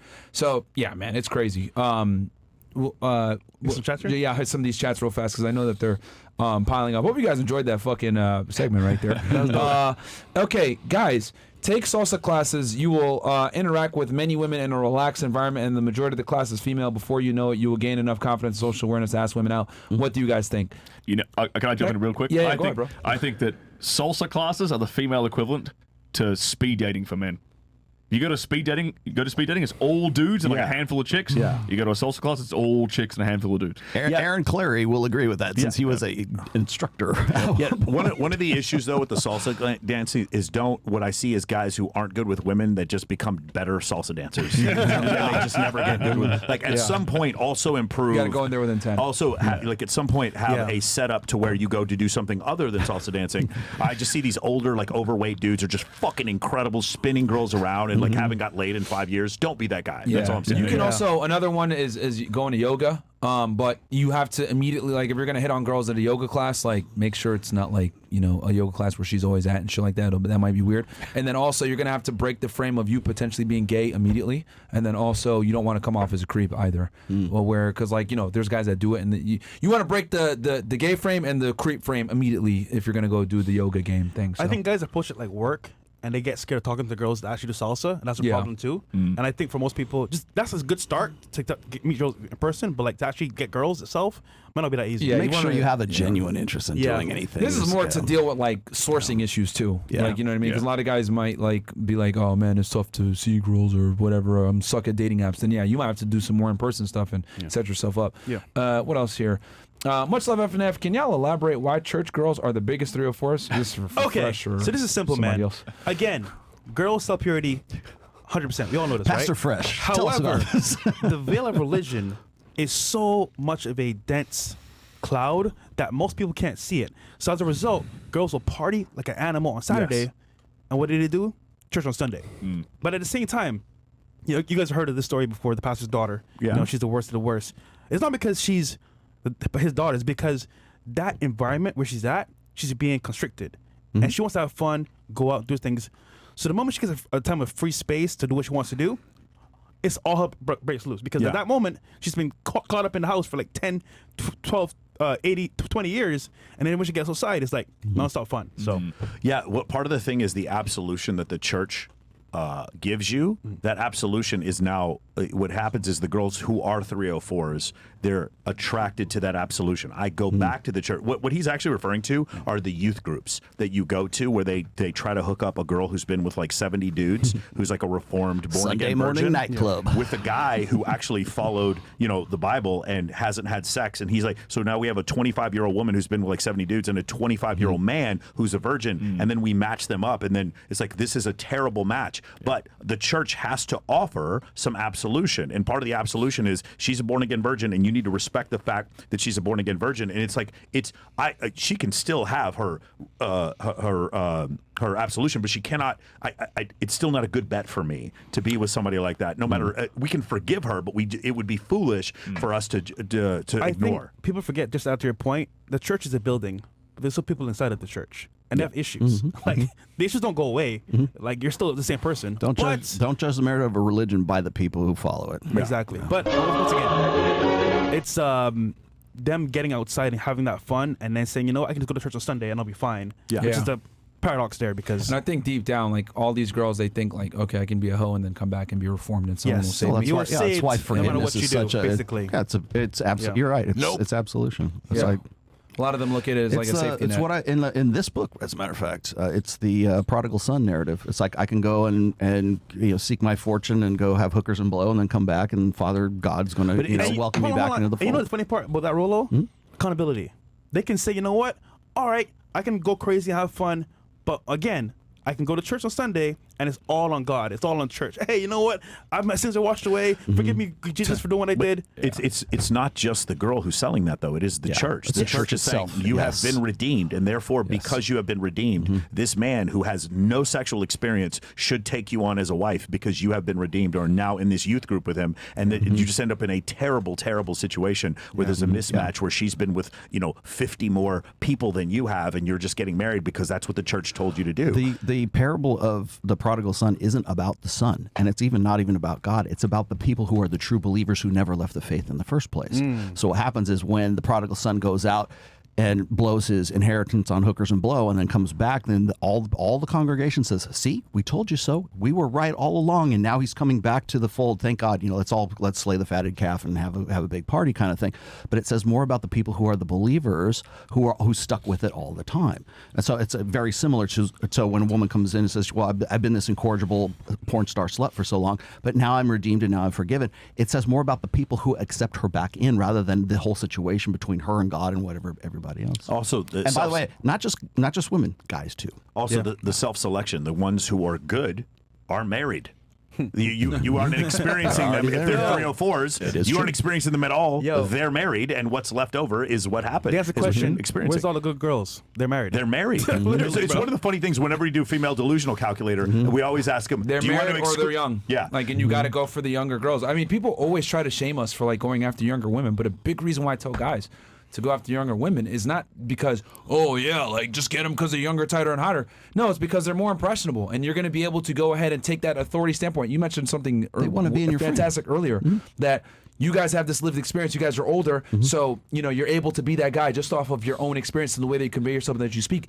And then women want that. They want a guy. That's the basis who's of just ready frame. to go. That's So the it's like- basis of frame is having a world into which that woman wants to Yeah. willingly, voluntarily, like enthusiastically be a part of. And That's you build why. That's that why through he age. and Kylie are such a good match, is because she wants to be part of this fantastic world that she would never have with any other experience with any other guy, because at her he's age. Mike Sartini. And then here's the other thing. Let's go ahead and take a guy. Let me build you up a little bit more. Let's go ahead and take a guy that's 24, her age, and he has the same money as Mike, or maybe even the same status. Here's the problem: doesn't have the life experience, Access. hasn't been through the fucking rigor. Yep. And you can see this. I hate to say it. Look at someone like Neon, right? Young, impressionable, money, Why you dropping fame, Neon, man? status, clout. No, well, I'm just saying just as an kidding. example, Yeah, just kidding. right? And this is why it's so important as a man to become, because what ends up happening is women are sharks in water. They see, oh, you got some money and you got some status, but you don't know your fucking worth. Now you're a mark. Now you're a mark. Yeah. Now I'm gonna go ahead and use this to my benefit, like this dumb bitch is doing now. And I'm gonna call her a dumb bitch because it pisses me off. What the fuck is going on here? But this is why it's so important as a guy, especially if you're a trust fund baby, you got some clout, you got some status, etc. Bro, you need to fucking go suffer for a little bit. I don't know what the fuck it is. Maybe you need to go to a boot camp. Maybe you need to surround yourself with some guys that are gonna train you. Whatever. You need to get punched in the face. You need to do something to. We're on YouTube. I can't say this. To deprogram the pussiness out of you. Yeah. If we're on Get a Rumble, I personal would say something stylist. else. Yeah. It's a personal Look stylist. at McDonald's. Yeah, you know what I mean? But you need to do something, bro, to suffer a bit, because as a man, you need that suffering to build good stories, to build character. The problem is, and I see this with so many streamers that are young, they don't have fucking character. They have money, but they don't have character, which a lot of you guys right now, you guys are looking at me crazy. Myron, you're loyal to a fault. Bro, I didn't hear that stupid terminology like 10, 15, 20 years ago. This is like some fucking Gen Z bullshit. You're loyal to a fault. What the fuck? Like, that's crazy to me that it's even a thing. But Gen Zers, they don't understand this because you got motherfuckers don't get it out the mud. I just got to say it. You know what I mean? When you grow up in my generation or earlier generations like you guys, right? There's just certain masculine tenements that you just know and accept. But like, it's like we have to reteach this fucking shit to guys exactly. in 2023, which is wild to me. And I see with a lot of these younger streamers, etc. There's just a certain code that isn't abided by, which it's like, what the fuck? And I'm trying to teach all this fucking code that, yo, the people you came up with are the fucking people that you put on once you get up. They run by a code. You don't forget brother. them. They run by a code. Well, two codes. Clout and money. That's it. Yeah, Yeah. That's it, right? And you don't learn the fucking character. Yeah. Right? That actually makes you attractive, by the way. Women really appreciate loyalty, especially amongst your friends. You want to know something, by the way, that's a huge DHV?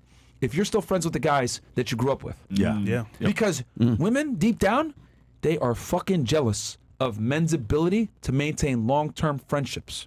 They're fucking jealous of that shit because it's very difficult for them to do it. Look at Andrew Tristan. Yes. Just not being jealous when you have like a disparity in like wealth or whatever. Going back home and seeing my friends back in Dallas, definitely. What I was saying before. Ask any hot girl. Yeah. Oh, are you friends with your friends that you were with Yeah. in high school? and everything? No. And It's almost never they are, bro. She was a hard, yeah. bitch. And that's a huge God. DHV for you that you are able to maintain friends long term. It's a huge DHV that you guys are still buddies. It's a huge DHV that you're able to show loyalty because let's be honest, women don't have the same level of loyalty as men do. They don't. The only thing they're loyal to is their fucking emotions. Themselves. Yeah, Sorry. I'm going through the Quentin Tarantino series with Kylie because she hasn't seen any of these movies. And like watching her, the first time she watched Reservoir Dogs, she's like, "Holy shit, this is great! I'm gonna be I was the first guy to take her to Miami. Like all these things, I'm the first guy to do that. That's another reason. That's another reason. Like you want that. I don't want to be the fifth guy to take you to Yeah. Dubai. Yep. I don't want to be that dude. You That's understand? terrible, You also bro. don't wanna, So true. You don't want to have to unteach bad habits. Yes. That's a big one. Like that's one of the reasons I'm very attracted to like younger girls. Is like I don't have to unlearn all this shit. I can instill good habits, good values, good characters. We know we're going together. Michael, I want to ask you this real quick. Yeah. So, I get a lot of middle-aged women sliding in my DMs, and I recently put out a reel talking about how I will only date a girl who's like 24 or younger. Yeah. And then they all immediately flipped on me and like started calling me a pedo and doing all this like attacking me. I'm very curious. Do you have that experience in person where like you'll find middle-aged women very attracted to you, and then once they find out you're dating Kylie, who's younger than you, they flip and get angry at you or like attack you in some way? It's not that much, and I think because they don't. it's really weird. I don't know. I haven't really got a ton of that. I do get some, but not very much. It's actually been pretty positive. I don't know. I thought I was going to get a lot more hate from it, but I do get a little bit, but not as much. They do it behind your back. That's why. Yeah, that's probably. Hey, speaking of, you said something else about loyalty and teaching men loyalty because they don't understand it. So happy 248th birthday to the U.S. Marine Corps today, November 10th. This is 248th birthday. And in Latin, they say Semper Fi. Always loyal. So there you go. That's happy birthday to the Marine Corps. All right, guys, we got some chats, man, because, we're getting piled up. the show is going on. The time is ticking. All right. Okay. Hey, Fresh, I'm thinking about joining CEO Network to help me in my journey with stock/crypto. How's the mentoring help with that in there and or in MOA? P.S. Y'all woke my brown ass up. Thank you very much. Yeah, bro. So the network is not for bums. People that want to move forward and become successful. It's a brotherhood. But we bring in celebrity guests also as well, mentors as well in that space. We run Charlie and Miguel. So if you want help in there, they are in there as well. You can hit them up. And then MOA. Yes, man, for sure. If you guys want to come check us out, Use my link. You can go to MOAmentoring.com, or you guys can hit me up on IG and I'll put you in the free server, man. Yeah, for sure. Yeah, we took. By the way, we took the what's it called, the VSL off, and it actually works better. So if you guys want to just go up there and check it out, Can I throw something about MOA in here? Sure. MOA is the only organization that I endorse right now, simply because it's a bottom up. It's not like we're going to change the world. It's like it's each one tell one. So it's a bottom up situation. And one of the things that I'm working with a friend of his right now to do a older gentleman's, a mature man's part of this, where it's 45 to 65. Yeah, for recently divorced guys getting back into the sexual marketplace. So we see a need right there, and so he and I are actually developing a program within MOA right now. There's nothing better than on some of our group calls for the rest of us coming together around a guy who is going through a custody battle or through a divorce. Right. We turn the recording off because I don't want anybody to hear any personal information, but just all of us coming together to support a man who's going through that, because that is the number one cohort for men self-deleting. Yeah. And so we always take that one seriously. Whenever there is a child custody battle or they're going through divorce, alimony, and it's just been rough several times, we turn the recording off and we all just come together to support them. That's one of the things one of the very important things. So when him doing that with Major Joseph Marone of the United States Marine Corps, they're doing a program together, so I'm excited about that. All right. We got here Nav saying, Fresh. What the fuck? Dude, come on, man. Nah, man, that's a no. Hell, dude. The fuck? Are you retarded? All right. Winter's cold. Sterling Blue Chew versus Wood pros and cons. While taking this, should I still be drinking pomegranate, watermelon, and pineapple juice and eating almonds with raw honey before giving her this BWC? Zinc. Lots of zinc. Pineapple juice, yes, because that's just for a flavor thing. And look at wood is like this is going to do the same short-term thing that a Blue Chew will, but it's also going to help you long-term. It's going to fix the underlying root cause of the problem. Yeah, the pineapple juice thing is not a myth. It is real. That's absolutely pineapple true. Juice and strawberries will make your we'll just leave it there. Yes. Okay. Launch. Kevin Caps goes, what's the best thing to do once you turn 21? A friend gave me the money to ask. Get a sales job. Yeah, I mean, you're never going to go wrong with sales. Like, that's an easy thing to do. Learn a skill like sales, yeah. Yep, that'll help. We got here, JC Van goes, Rolo, why you never red pill us about those who are blue pilling them boys, people with Media Disney Inc. If you just want to make money, it's fine, but if you genuinely cared, you should have mentioned it. He's asking about, bro. I think you mean elves. Yeah. I'll tell you this, bro. You already know what the fuck it does. We've talked about it on Rumble and shit, so it is what it is, man. Great show, guys. W. Michael, do you guys think he is a good, think H has good influence on Aiden Ross? I'm 6'2", 225 bodyguard. I worked for Drake before. Any tips at building more income, $87K a year in network? I don't know their stream. I don't see their stream, so I don't know. But as far as your question goes, I worked for Drake. Damn, son, 6'2" and 25. I mean, I would just get. I happen to be 6'1", 225. So I'm telling you, like, the best thing for you to do, I would think, is have some social proof that you work for Drake. I would have a bunch of different photos or other people that you've worked for. Use that on social media to maybe have some other big clients that you could bodyguard for. Bam. Yeah. And then Top Shay goes, to my brothers, loyal to the fucking corpse, hoorah. Any military personnel, foreign and domestic, do 50 push-ups right now. Marines watching 100 push-ups. Let's go. Fuck them boys. So shout out to you, Top Chef. W Tate, WFNF. I did about 2 training sessions today, man. So W Tate, WFNF. Keep up the genuine work. Pain for breakfast. Okay. All right. Yeah. And then anything on the Streamlabs or whatever? No. We're caught up. All right, cool. And as you guys know, we're going 50 and up from this point, well, from before. And so, yeah, fnfsuperchat.com or obviously your Rumble rants in. Sorry. So we were talking about, where are we? Today's topic. Oh, yeah. Oh. Which cover that. Oh, yeah. Actually get to the topic. Yeah, we were talking about some of the other different things. I mean, it was one of those free flow shows. Because when you have it could go in so many different ranges. Also, guys, if you guys got questions, go ahead and shoot them in right now. Or if you're going to make fun of Chris, 30 and up, and I'll read it. Because making fun of Chris is always a W. Female promiscuity is, and tonight, guys, we're gonna have a debate type show. Yeah, we're gonna give y'all both 2 different with types the girls. of things. Yeah, we're gonna have a debate type show. Yeah. We got some annoying feminists that are gonna be on. So some you know, some you don't know. Oh, they know. They definitely know. But it's gonna be a higher IQ discussion for sure, guys. Because we got these guys in the house. So I said, us red pill guys. Yeah, all of us red pill guys are here. Exactly. All the red pill losers they would call, or what do they call us? Also, incels.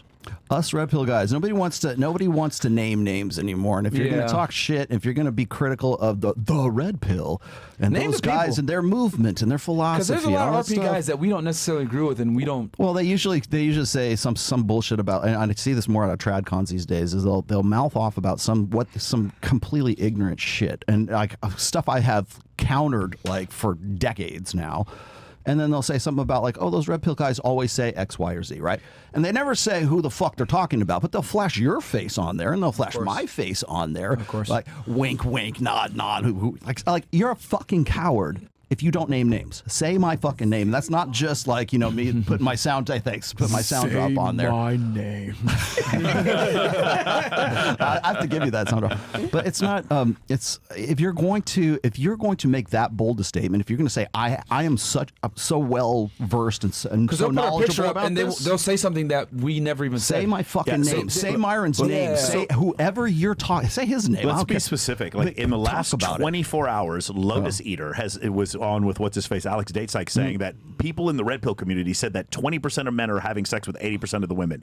No, we didn't. We just quoted the same Tinder survey that you quoted. We never said that.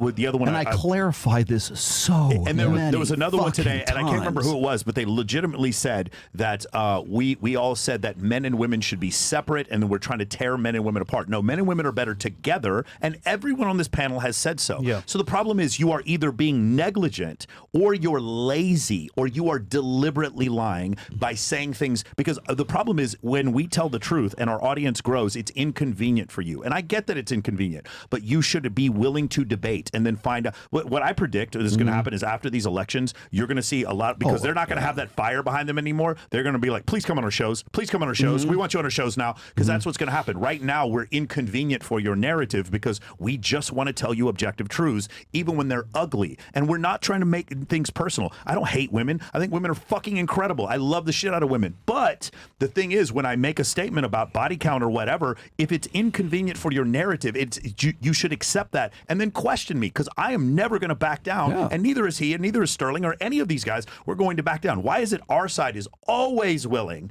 to do debates and the other side is not? Which is why I'm excited. You said you have feminists on here. I can never get feminists to come on my show. I think it was Sydney Watson who was talking about how like, oh, the red pill is divisive and stuff. I'm like, Sydney, it was Sydney Watson. That was Sydney, I have been on your show. We have had really great talk. I was on there with Aria Scarcelli, I forget. It was like back in December of 2021, right? It was right before Jack Murphy's infamous flame out with, Heartfelt, that one. Oh, it was the week before that. Like, I've been on your show. I'm cool. I'll give you a freaking respectful, debate. Come to Vegas. Well, I'll host you. We'll put you in sticky paws and we'll have this talk. Silence, crickets. You don't hear jack shit. No. And the only thing I can think of is that you're just doing this for clout or for effect or because you think you're going to get, engagement on your fucking tweets or whatever it is that you're doing. If you're serious about it, Matt Walsh, Jeremy Boring, whatever, Dan Shapiro, all you guys, if you're serious about this, back your shit up, first of all, by saying my name, his name, anybody else's, Myron's name, whatever, instead of just like showing our fucking faces on there, say who you're talking about and face up to it. If you feel that much conviction about this, then fucking back it up and don't be a fucking coward, because that's what you are, is a I'll fucking tell you this. coward. I'll give Ben Shapiro credit, because he did play the video, right? And he showed it. It was the whole thing about the guy needs to have 50 body count, and he was saying that high partner count affects both genders, and I was like, both genders negatively. And I did a whole episode where I debunked this, and I'll summarize real fast. But generally, it hurts the women. It doesn't hurt the men. And we've talked about this ad nauseum. I mean, I'm sure you have something to say on this. At the very, when we're talking about virgins, yes, if men who are virgins, women are virgins, when they get married together, they tend to stay together longer and show higher signs of happiness. But what happens is, it falls very quickly for men, and then it levels out. For women, it does not. It goes down much. So could it be bad for both? From a moralistic standpoint, you might say promiscuity is bad for everyone. The point is that it's a lot worse for women. It could be, you want to say, hey, I don't want to be a promiscuous man. That's totally fine. What I'm saying is, with women, there is actual scientific evidence showing that it becomes very difficult for them to stay in a relationship. Whereas a man who's been with a lot of women, it doesn't show the same thing. And there's this other loser running around with glasses saying, well, actually, higher body counts for men shows that you're more likely to cheat. Okay, cool. But that's not the argument. The argument is, does the relationship end? Yeah. Who ends the relationship? Those are definitely the two women end the relationship. And I love how they disingenuinely, right, try to debunk our points. I'm saying that a higher body count as a man isn't going to affect you as negatively, right? Which means the bottom line is, they're not ending the fucking relationships. It's the women that are ending the relationships. Okay, so just because a guy cheats doesn't mean he's necessarily doesn't love his girl, doesn't care about his girl, isn't going to provide for his girl. A lot of guys fucking do it. Matter of fact, yeah. Right? The number of men who would cheat would go up with the number of options that those men could get. Meaning, if the assistant manager at Walmart had lots of options to cheat, the likelihood of him cheating would go up proportionally. And so that's the reason why. When women want to cheat, sex manifests. They don't have to do anything for it. Like you said before, a woman on average has more sexual options than a celebrity does. She can get sex faster and more frequently than a celebrity does. When a man wants to cheat, this is why numbers of men who cheat are just not consistent, or they're not viable statistics, because so many men want to cheat and can't, and the men who can cheat and don't, those are pretty much the only ones you should be surveying. But what happens is, when women have more sexual partners before they get married, the likelihood of them cheating increases. But for men, is it true that if a man has more sexual partners before he gets married, he's more likely to cheat in the relationship? Well, the reason why isn't because he's more likely to cheat because of some neurological disorder or whatever. It's because if you married the drummer from Metallica and he had 500, or if you had 1,000 bodies before he married. Shout out to Lars Ulrich. Yeah.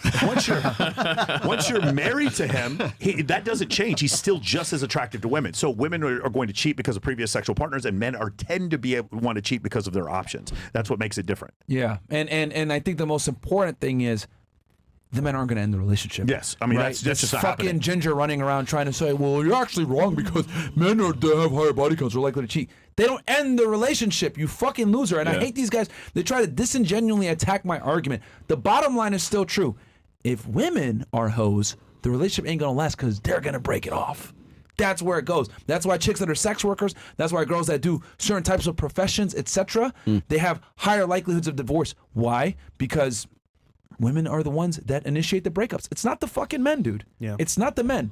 And we have the numbers on that for divorce. If we want to go with, breakups, etc., women dominate that too. Guys aren't breaking up with chicks. When we had that couple on here, when I came in for couples counseling on that show, I changed my mind. It's not going to be the guy that cheats. It's going to be the girl that cheats. I've been saying that. I said that immediately when the show is over. Yeah, She's the is one, going to cheat on him. Guys, you Yeah. understand the problem with that couple yesterday? No disrespect to you guys. I hope you guys come on our show. But the issue is, in order for him to maintain the same level of income that she had, he needs to do homosexual content in order to keep up with her. Just think about that. There is a problem because there is no problem. Do you guys understand my point? No. He must continue to do homosexual content in order to stay up with her. And then they're like, well, there is no problem because we're outrageously rich. Which, by the way, he said some months you make 80 and some months you make 100,000. They've been doing it for 3 years. So let's just say at total they have 3.6 million. Double that. Let's say they have 8 million. You live in California. Half that's going to be gone. They said I have life-changing amount of money where we're never going to have to work again.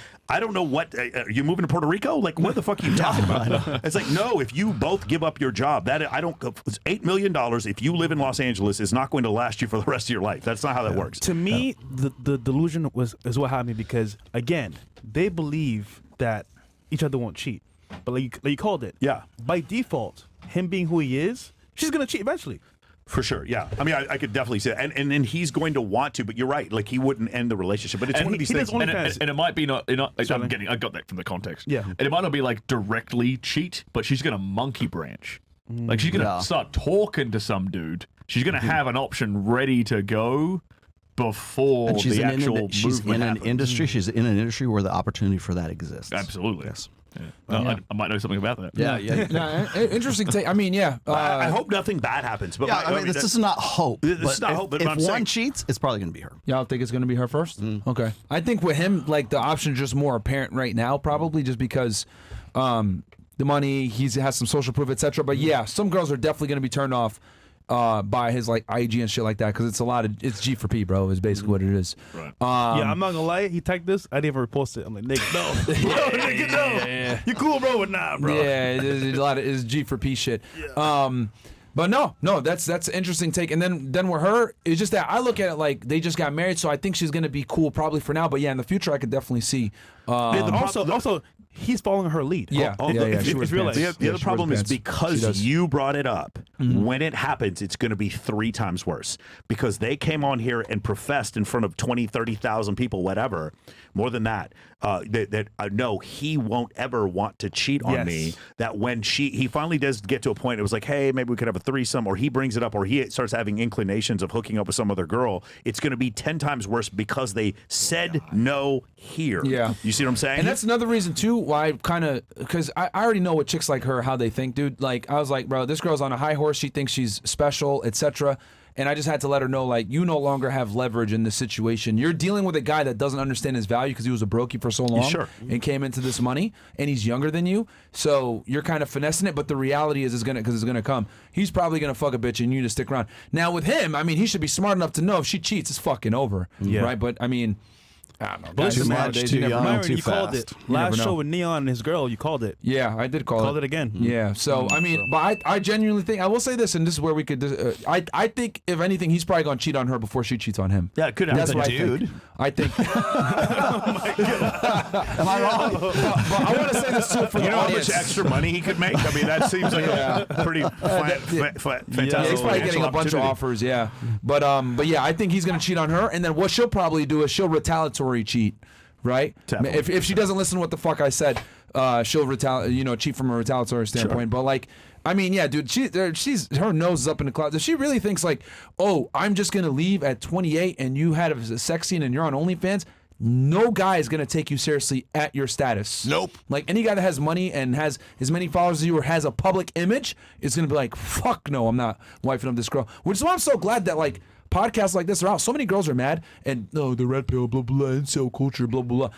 Girls are mad because we're pulling back the fucking layer and we're finally unveiling like the female sexual strategy and how women move and We how ask guys questions should they not don't be want to taking answer. and we're exposing the women. Most importantly, we're exposing the women that guys should not ever take fucking seriously. So bro. I will disagree with you a little bit here, Myron. Yeah, go ahead, please. In the sense that she will find a guy that'll settle down with her. And I know because Yeah, I've seen it 'cause the happen simp again. economy and is again, out. Of course. Because The there's simp a economy. lot of there's an excess of simps. You're right. However, the guy she will end up the guy who will settle down with her, she is not going to be in That's love what with I mean. him. That's she what I is mean. going to be so dissatisfied and bitter and resentful towards that man. Maybe not day one, maybe not day 30, but eventually she's going to be so resentful of that guy just because of who he has to be in order for him to settle down. I agree with her. 100%.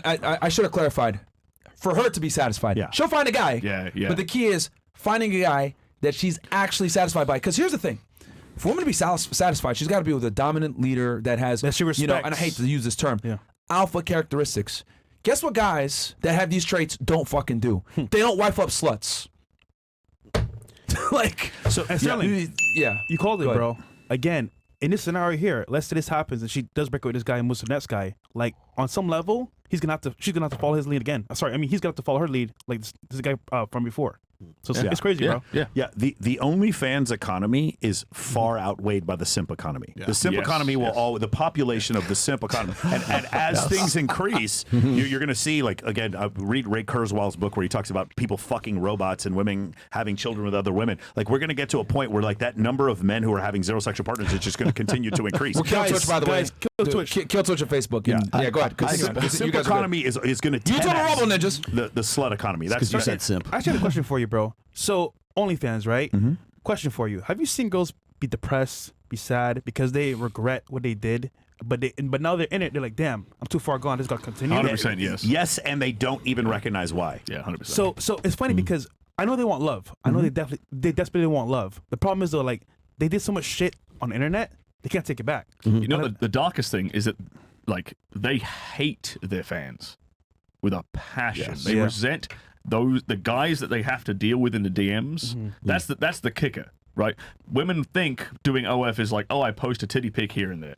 No, like, the money is made with talking to the fans, and that's why all the giant content creators, all the biggest girls on OnlyFans, you're talking to some Filipino, dude. You're talking to some Romanian guy. You're not talking to her, right? But the thing is, the girls who, when they start out and they get into the industry and they have to start talking to their fans like that, they start to see the same with strippers, by the way, and same with prostitutes, by the way. They start to see the worst aspects of men, and they very quickly turn into, like, the rabid feminist stereotype of just hating men. Do you know a great way to get over porn is to go to AVN and see your favorite porn star in person? And you're like, what the fuck is this?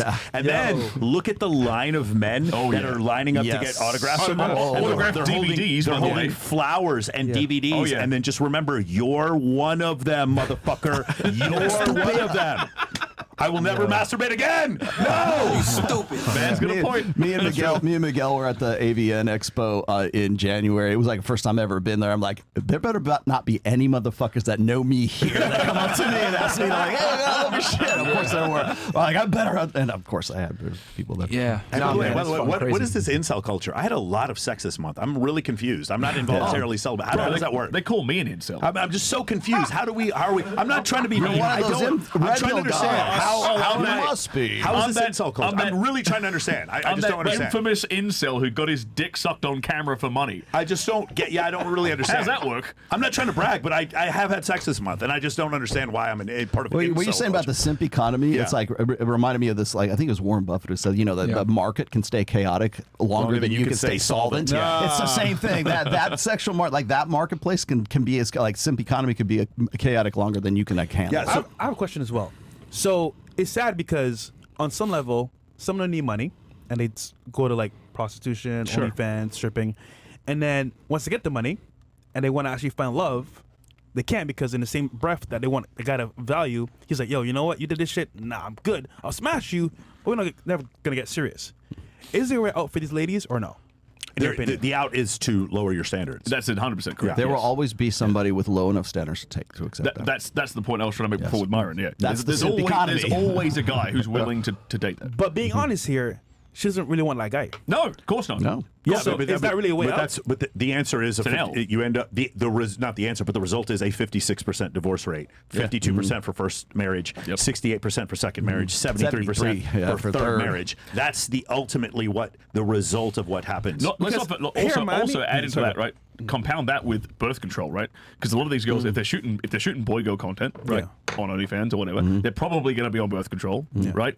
And then they'll fall for the simpy guy, let's say, the more, I hate using this term, but the more beta guy, right? Yeah. Let's say I hate those terms too. Why do we just embrace the suck, man? Come on, let's just go. It's funny because, like, all our haters keep saying, "Oh, toxic alpha males." None of us use that fucking term, bro. Never. None of us. Never. Sorry, continue. But anyway, so they'll Mm-hmm. fall for that guy, right? Yeah. And then they'll decide to have a kid with that guy. And the moment they get off birth control, there's just been numerous studies on this.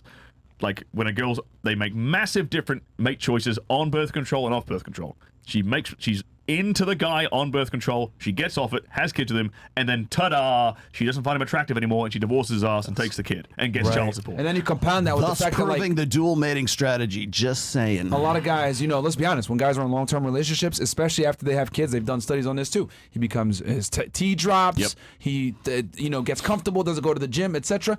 I mean, one of the iron rules of Tomasi that I agree with so much is, like, don't cohabitate with a chick, bro. Yeah, bro. Like, Shacking up. it will save you, like, for so many guys, right? Of course, unless your game is sharp and you understand certain things and you're able to navigate it appropriately, it is one thing. There's exceptions to the rule all the time. But in general, for most guys, it's not in your best interest to keep your S&B high. It's not in your best interest to live with your chick, bro. It really isn't. Oh, Myron, that's not practical, man. Like, what if you We share on rent. You know what I mean? Like, bro, it's not practical. Look, man, I know getting another place that might be expensive, blah, blah, blah. But how much do you value the relationship? Like, are you willing to, like, put your relationship at a higher risk by living with her? Because I'm telling you right now, bro, she's going to weaken you to a degree. You're going to get complacent. You're going to get fatter. You're going to get softer. It is what it is, because women are naturally... Okay, I'm just going to say it. Do it. Women are naturally fucking lazy. Human beings are lazy in general, but at least with men, you have a very strong incentive to go out there and produce something, because you understand that your value as a man is contingent upon what you create. So you have a stronger incentive to go out there and fucking do something. Them, on the other hand, life is on easy mode, especially if they're fucking married. They're fulfilled, bro. Yeah. They're good. They got you. They got a house. Especially if you're the breadwinner, they're chilling. So they're going to be super lazy, and then your dumbass going to, especially if you follow your wife or whatever, like a lot of you guys, happy wife, happy life. I'm going to sit in and eat ice cream with her and get fat with her. Oh, yeah. Like, no, man, you're literally going to take an L doing that shit. There's a famous broadcaster in LA that spoke about this. He calls women dream killers. Yeah. Tom Likas. Likas. And I give Dump the example that of my bitch. uncle in St. Augustine. And I've seen many relationships over a period of time, over my years here on Earth. I've seen girls on the show. And it's funny because this works. He lives in his own house, right? Couple blocks down. Let's clarify lives in- something, though. He's been divorced 4 times. No, not Tom Likas. I mean, Oh, my, Tom Likas. my Oh, uncle, your right? friend. Okay. So he lives, right, separately from his girl. Separate house, huge house, 5 cars, lifestyle. But she lives down the block. Separate properties. But again, they come together, they go on dates, they travel, they go back home separately. And it works. But living with her, he could tell off rip, it would destroy things. So he knows. Yeah. The Muslims have been practicing this for forever. You go to, like, Saudi, you go to Dubai. Yeah. Look at the even 4 different Muslims who residents. have multiple wives. What will happen? They'll have the main house where the husband sleeps, and the wives will have a separate place to sleep. To create that distance. The way that I've need seen it, bro. The way I've seen a lot of successful men do it is for perfect example would be my friend Justin. Like, they're just traveling too much. To be in one place all the time. Most guys can't do that practically. So they have to artificially create that distance. Because absence makes the heart grow fonder. She learns to understand exactly why she loves you, but when she misses you, that's the whole point of it. Give her the gift of missing you. You need that distance. You need to have that separation. Yeah, dude. Like, I agree. Guys, I'm telling you, man, the more a chick sees you and everything, and the more available you are to her, the less attractive you are, dude. I hate to say it like that, but that's just how women are. I can speak to this as a guy who's been married for 27 years, and yes, I'm looking at the chat like, oh, Rollo's been living with the same woman for 20. Yes, I have. I married her, you fucking idiot. I didn't say cohabitate. You read the goddamn book before you start commenting. But I was going to say is like, To be fair, Rollo, you're never really home. But I was going to say the traveling part. I got the you're traveling working. part down, right? But see, the thing is that there's it's not even like intentional dread or like creating any kind of competition anxiety or anything like that. It's just this is just what I do. You're just right? busy. And before that, I worked in the wine and spirits, right? And before that, I worked in casino marketing, right? So it's just a lifestyle. So when people say, Rollo, how come you're against marriage? I'm not fucking against marriage. I'm just against the way that we do it right now. And then also, most guys who get into the let's just watch Netflix and eat Ben and Jerry's together, that kind of shit like that. Yeah, when you get into those habits and stuff like that, you're fucking doomed. You know why you're doomed? Because you no longer have the same gravitas that you had when you were single. What I mean by that is that you don't have any of those opportunities to demonstrate higher value anymore. You don't have any opportunities for social proof or pre-selection like you did when you were single. So all that urgency and all that competition and anxiety and everything that made her want to fuck you when you were single, all of that just gradually turns down. Hell, what's the studies were guys who get married, their testosterone levels drop. Yeah. And when they get divorced, they go back up. Why the fuck do you think that happens in the human body? Do you know some of the safest neighborhoods in America they're like in North Texas, and it's dual gun ownership, and these people have fences around their houses. Very happy neighborhoods. People like to live here because we have boundaries. When people have boundaries, they're very safe, fun neighborhoods. People, they feel comfortable letting their kids there. Legal gun ownership. Here's the reason why I'm bringing this up. When you have a boundary with your relationship and you're a man, you have a boundary, you think it's like, oh, you're just controlling this woman. No, you're making it better for you in the relationship because she's not going to embarrass you. But you're also making it better for her because she now has a man to look up to. Because you do not, it's not only do you not want to get cheated on, you don't want to be the man who would get cheated or take a woman back who got cheated on. That's the thing that you don't want to do. So having those boundaries, it's not just good for you, it's also good for her. She has more respect for you and the relationship's better because you get to lead. A woman can trust you and feel safe with you when you have boundaries. If you don't have boundaries at all, if you're the kind of guy that is like a walking doormat, she cannot possibly feel safe with you. Yes. Because, I mean, if she can walk all over you, then the next guy can certainly walk all over you. If I can get away with this with him, then I can get away with fucking him. You were the guy who let me cheat. That's what happened, right? The girl cheated on you, and you took her back. In her mind, no matter what the parameters of the relationship are, you're the guy who took back the cheating girl. In her mind, she's like, what is wrong with him? He took back a cheating woman. Forget about it. Solipsistically, she can't look at it from a third person standpoint. She's just like, he took a person back who cheated. It's almost like if you're getting beat up in a fight and you lose. And she's like, wow, this is my man that just lost? Yeah, no, it's very similar, Well, actually, no, she is looking at it from a third-person standpoint. JonZherka. She's looking down at it. And I also want to say this. I knew we were going there. The problem why so many guys get disrespected by their girl and why, she's okay with doing the stupid hoe shit that she's doing even though she's in a relationship with you is, quite frankly, your girl doesn't fear you. And I'm not saying from a physicality standpoint, go out here and Sean Connery your girl. I'm not saying that. What I am saying, though, is that she needs to be scared. Yes, Mr. Bond. Yeah, she needs to be scared of you leaving her. And I've always said this, right? Right. If you're going to look at respect, right? Let's say it's a nice pizza. One of the required ingredients of this pizza of respect is fear. Okay, fear is the fucking cheese of the pizza, guys. Okay, if a girl doesn't fear you, she can't respect you. Think of the police. Why do you act nice a lot of the times? Hi, officer, how are you doing? Blah, blah, blah. Because there's fear that you can go to jail. They have authority over you, right? Why do you speak to someone? They might shoot you. It's a default respect. Why do you speak to your boss in a respectful manner? Well, you don't want to get fired from your job. Why do you speak to a guy who's significantly taller and stronger than you that could probably fuck your ass up? Why do you speak to them respectfully? Because there's a fear of potential violence. Or your Why do honor. men shove When each you're other? in court, your honor. You address the You don't judge wanna as get your held in honor contempt or go because to they jail. got your ass in their hands. When you're around men that you don't necessarily know, why do you speak to them with respect? Because there's that unspoken potential of violence, okay? So what I'm saying here is that fear is a prerequisite that's required for your woman to respect you. And you're not going to get that respect through fear of violence. No, the fear of her leaving, of you leaving her. That's the problem why so many of you guys get disrespected by your girl. She knows you are not fucking going anywhere. That's why I was just writing about this on my Substack, but it's also I was putting this out as a series of tweets recently about boundaries and the things that when guys think I'm a hard ass when it comes to boundaries, because I say, like, if a girl wants to go, say she wants to go on her girls' night out, or she wants to go on her weekend to Vegas with the girls, and goddamn well why she wants to go and do that, right? We've had this question on this show before where guys will say, well, my girlfriend asked me if it's okay if she goes on a girls' night out or she goes to Vegas for a weekend, blah, blah, blah. Call me what do you do? What do I always say? I say, let her. Say, hey, go right ahead. Please do. Have a good time with your girlfriends. And as soon as she's out the door, you take all her shit, pack it up, and put it on the fucking sidewalk, and then you change the locks. Right? Because boundaries mean shit unless there is some consequences to it. And the only way that women understand what your boundaries are is if they touch the hot stove, as if there is there has to be a consequence for it. So you're not the kind of guy who talks about it, right? It's demonstrate, do not explicate. Boundaries must be demonstrated that if a woman is going to appreciate them.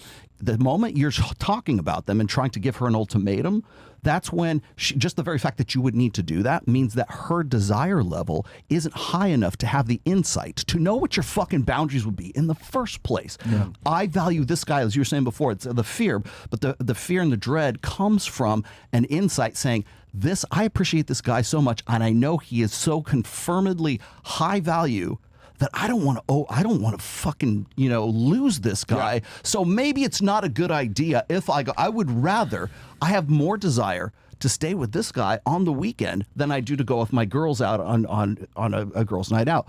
Because if you were high enough value and she had high enough interest level in you, she would have the insight to know that, hey, maybe he wouldn't be cool with that. I'm just not going to do that. Or maybe he's so high value, and we've talked about this before, that I ought to voluntarily, of my own volition, take down my OnlyFans, take down my Instagram, rather than have him ask me in the first place, because I don't want there to be any confusion that he's the guy for me and he's the guy that I want to be with. So whenever we talk about, like, what do you bring to the table besides your pussy in your mouth and whatever, what's your value added? The one thing I always say is insight, because that insight is so rare in women. I mean, it is like extremely, extremely rare for women to think, okay, I can see how I appreciate how valuable this guy is, and therefore I'm going to voluntarily change my behavior because I recognize how valuable this guy is. I've had, and I'll just finish up with this. No, please. When we do the delusion calculator, the female delusion calculator, we got to give you guys ours. I usually do. Yeah, we should. Ours is a lot more accurate. We got you. I'll send you a link. I usually do that with guys because guys don't understand what their intrinsic value is, right? But I've done that, and we've done that. We do it multiple times on our show, and I have had several women do that with their husbands, and then they'll say, "Rolo, I have a new appreciation for my husband. Yeah. He's 0.0147% of the population, and holy shit, I want to suck his dick that much more because I don't want to lose this guy."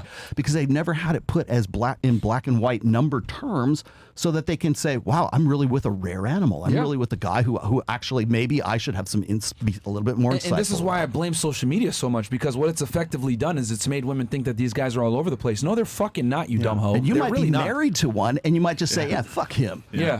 He should do that. He should work 60 hours a week. He should come home and take care of, change the diapers and do the fucking laundry and do everything else, because he's not picking up around the house. And I have like a ninja TikTok account, right? And I'll go in there and I'll look at female TikTok. Dude, it's nothing but like bunch of bullshit of he ain't shit. He ain't shit. Yeah. You're valuable. Love yourself. You're a queen. You should demand X, Y, Z, blah, blah, blah. And in my head, I'm looking at these hoes and I'm like, you literally look like every other girl on the fucking internet. You are not special. But we sit there and what they do is they prop themselves up while simultaneously, pushing men down. And in my head, I'm like, this is terrible advice. Because if you look at the numbers, the guy that all these women are seeking is way rarer than you hoes. Yeah. But they sit there and they'll be like, and the worst thing is, they have this, what they sell on TikTok is the grass is greener on the other side.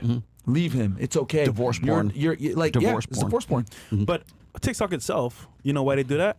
Well, one, to vent and express their emotions, but two, is an algorithmic it kicks it push where that type of content goes way further in the algo. Of course. But just to add to your point as well, you're speaking about girls knowing what their man actually wants them to do by default. I would say sometimes they ask indirectly, use certain questions just to clarify that what you like and what you don't like. But I have a question for the panel here. I just want your take on this real quick. So let's say you find a girl, because nowadays most girls are OnlyFans, prostitution. They're kind of doing like, well, I don't know about most girls. Yeah. But Most girls are street hookers. OnlyFans, right? most women are. I'll say this. The hottest girls are all involved in some type of sex work. So Most women are a bigger slut than Michael Sartain. So hold on. Nobody is a bigger slut than Sterling Cooper. Let me explain though. When I say prostitution, I mean like Instagram. They have Instagram and they'll probably sell here and there. Sure. They might, right? It's in the air. But basically OnlyFans, right? It's taking over our society. Most women are doing it. Well, some women. In this society that we're in currently right now, if you find a girl that's going to acquiesce to you as a high value man in a way and willing to quit everything for you and be that girl for you, is it okay to give her a chance if she can delete her OnlyFans, stop whatever she's doing on the side for you? I think so. I think, but the other thing is like, what were we talking about OnlyFans? If it's only, I know some girls who make a lot of money on OnlyFans and they shoot bikini pictures. There's no nudity whatsoever.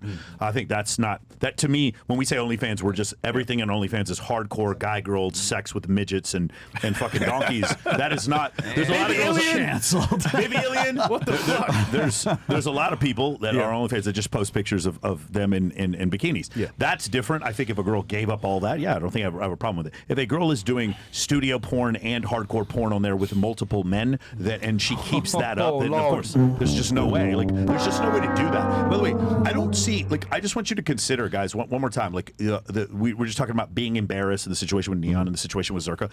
It's one of these things where like you work at a law firm and it's one like, oh, here's my wife Sarah, and then the guys can go and like watch Sarah have sex with other people. Like that is a very difficult thing for you as a man to deal with, and as women will shame you and say you're so insecure, why can't you get over this? And it's like you just don't understand. It's not about me being insecure. There's opportunities I'm going to lose because I am married to someone who did this. Yeah, it's so impossible for women to grasp that. You know what's amazing? Girls that aren't sluts completely understand. I find this very fucking interesting. Yeah. Like if you talk to a girl and she's like no, that's like fucking, why are you wifing up OnlyFans girls? Or she like understands like, yeah, no, fuck that shit. Like they shouldn't get they shouldn't get sex. Like hell no. Like girls that aren't hoes despise hoes. Like it's amazing. And you know what's funny? They're the first. They shame women even harder, bro. The biggest misogynist I've ever met are women. Yeah, absolutely. Yeah, bro. Yeah. Like because they look at it like this. I have all the same opportunities as you, and I chose not to be a slut. Yes. So they automatically are like, you're fucking below me, blah, blah, blah. Like, because women have an invisible hierarchy as well. Yeah. They're not as, like, standardized about it as us, where we put a hierarchy on competence, whatever. They have a silent hierarchy where it's like, oh, you're a slut? You're at the fucking bottom. That's because it's intrasexual combat between women. It's disqualifying women. Women who are sluts versus women who aren't. The biggest thing is this, though. They have that hierarchy, like, kind of invisibly. Like, they're not going to say, you're a loser because you're a whore. They'll maybe tell other girls or whatever, and they'll do it behind their back. But they won't go ahead and like solidify that hierarchy. It's always invisible, and they do it surreptitiously. But men, it's out there. You're a fucking bum. You're a fucking loser. You're fat, etc. This is why men are way more likely to self-improve, because our deficiencies are put in front of our eyes. With women, it's not. It's not at all. They find out a year or two later. Did you know that Mindy called you a whore at the fucking bachelorette party? What? Myron, you nailed it. You know what it is? What? The girl that doesn't have OnlyFans or whatever, those options that she had, she didn't take. Yes. So you know what? I'm going to work my ass off, struggle to get to where you're at. Right. And as a result, no respect, because, you went easy route. Well, you said, you know what? I need money right now. Take my clothes off, all that shit. But again, they took the harder route. That's why. Talk to a chick that is like a professional. Yeah. Like she had a job, she has a degree, blah, blah, blah. Went to school. Ask her about OnlyFans or sex work. You want some entertainment? Get your fucking popcorn. Ask them what they think. Like, obviously not with other girls there and shit. Yeah. But like, ask them alone. Bruh, they're going to go off. They're going to tell you about all their whole friends. They're going to say, I don't fucking talk to her no more. It's fucking disgusting. I saw one of her videos. They're going to go into fucking detail, bro. It's crazy.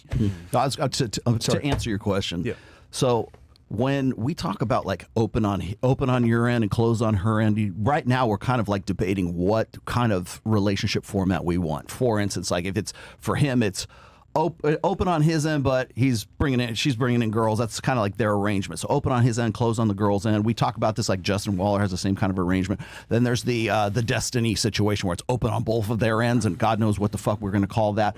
And then there's my situation, which is closed on my end and closed on her end. That's the traditional marriage kind of thing. The problem with this is that when men are single and women are single, men are the pitchmen. Men are the guys who have to sell themselves and sell their quality and their performance and their value on that woman so that they can get with that woman in the first place. So they're the ones who are going out there, they're initiating, they're paying for the date, they're doing it, they're being guys, right? That's what they do. They have to prove their quality so that woman will select for them. And the woman, on the other hand, has to advertise. That's all she has to do is say, I look sexy, this is what I'm about, here's my Instagram, here's my, here's what I look like, here's what I've done. Women are the advertisers, men are the pitchmen. When you have two people that come together as a couple, like the couple that we're here, right?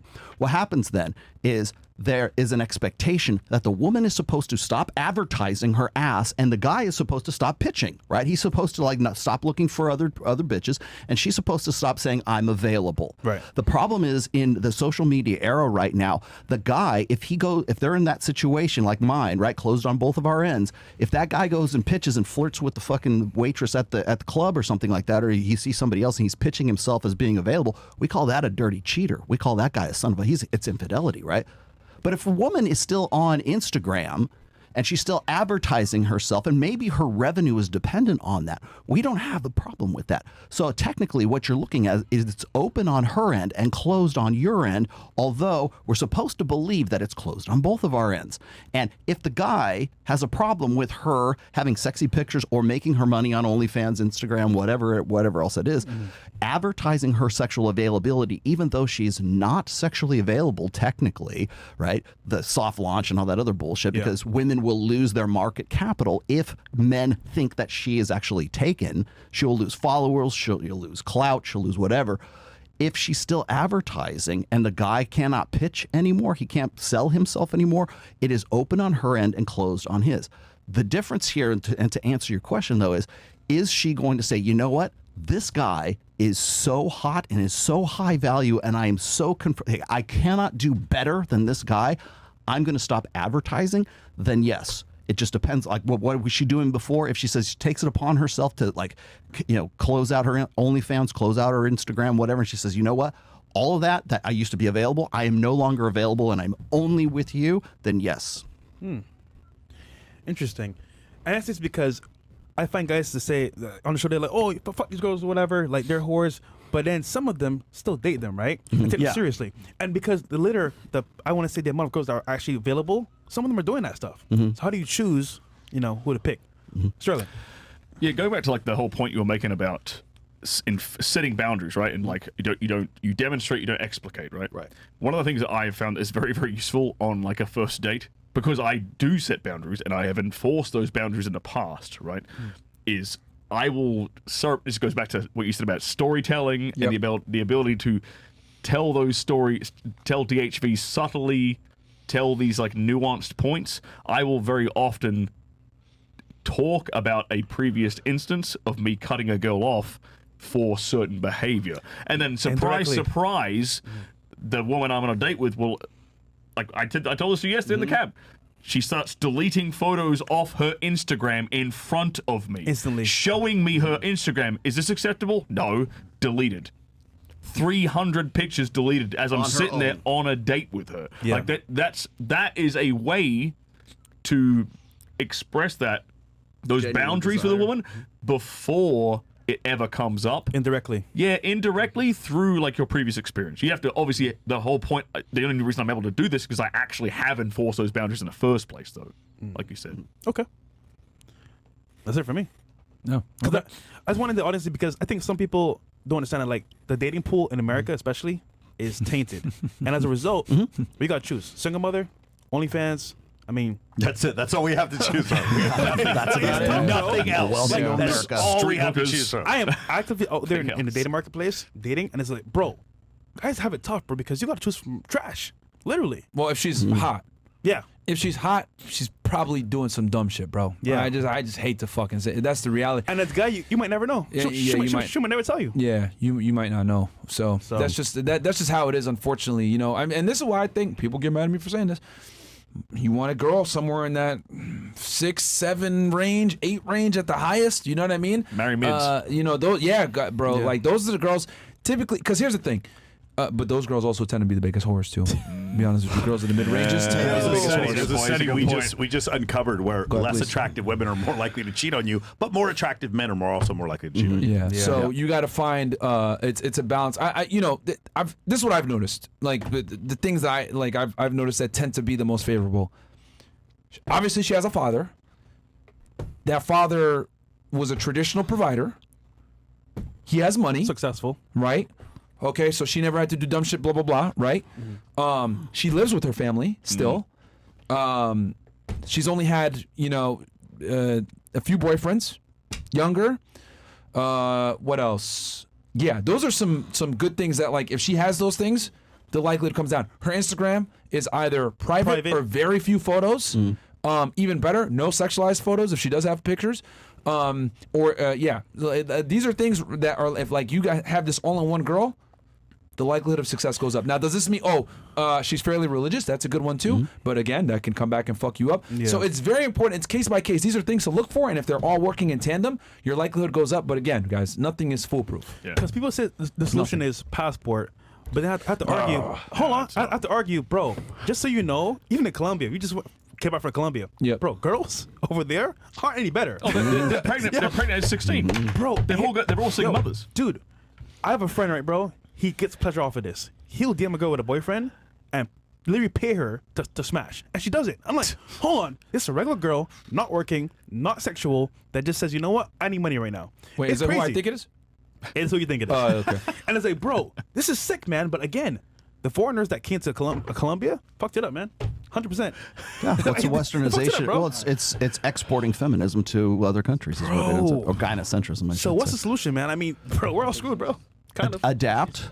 Yeah. Adapt, basically. Adapt. You really, what other choice do you have? I think you come from a position of abundance, meaning like, how about this? Like for me, it's not one girl versus another girl. It's one girl versus being single and other girls. Does that make sense? Like for women, they grow up and they're like, I can't wait to get married. I can't wait to be a bride. Men were like, I can't wait to be an astronaut, a politician, a firefighter, a whatever. We don't wake up, we don't grow up and go, man, I can't wait to be a groom. We don't tell our buddies, can't wait to get married. That's not something we're super excited about. That's something women are excited about. So for them, getting married is always part of the plan. For us, being successful is part of the plan. And then a woman gets to join. If it's any other way, where it's like, which I have to have a girlfriend now. Like, if you're a man out there and you've gone through this before, you go home for Thanksgiving and there's always, no offense, it's always a fat aunt who has Auntie. She always has some fucking mean thing. Why are you living your life like this? I don't appreciate. Like, you shouldn't be doing this. When are you going to settle down? They're never asking the women this. They're always asking the men. The women, it's always part of the plan to settle down. For us, we're being guilted into this. And when you have the abundance to be like, I could settle down, or I could go make a couple of $100 million. Something like, if you have that abundance, then what happens is the women you get to choose from, it's so much better. Right? And now you may have to go through hundreds and hundreds and hundreds of women to get to that point. I'm sorry, it's going to suck. By the way, someone told me before, Michael, what do you think about all that meaningless sex you had? None of it was meaningless. I meant to fuck everyone. None of it was meaningless. I have the next meaningless threesome I have will be the first. I've never had a meaningless one. All of it had meaning for me. But the thing is, like, when you do that, you come from a place of abundance. Again, what would you be willing to tolerate from a woman if you had 3 women at home waiting to fuck you? What would you be willing to tolerate from your boss if you had $50 million in the bank? If you do anything other than that, then you're selling yourself short. Right. And here's the other thing too. I get a lot of fucking haters come at me. 50 body count, bro. Like, you don't need that much to like understand females. Blah blah blah blah blah. And it's like, dude, do you guys like live under a fucking rock? Like with modern day dating and how women operate nowadays. Like, dude, I'm not saying like, okay, if you're at 49 and you meet the girl of your dreams, like, don't fuck, like, oh, I'm sorry, gotta smash one more. Hold off, Lee. Like, bro, if you get it at 35, 40, you know, whatever it is. But the point is, I'm trying to drive home, is you need to get sexual experience. And what I've noticed is at 50, at that point, assuming you didn't like pay for it or fucking rely It's way too earned. heavily on your social social circle, whatever it may be, you should have some semblance of how women move and operate to the point where now you can finally go ahead into what I call the final round, okay? Which is basically it's just basically the fucking marriage. Because the thing is that guys don't get is that if I told you you got a fucking boxing match in 5 years, your opponent is 50-0, but it ain't Floyd. Okay, they fought, they've been training, etc. Would you go to the gym and train, or would you say, I'll figure it out when I get there?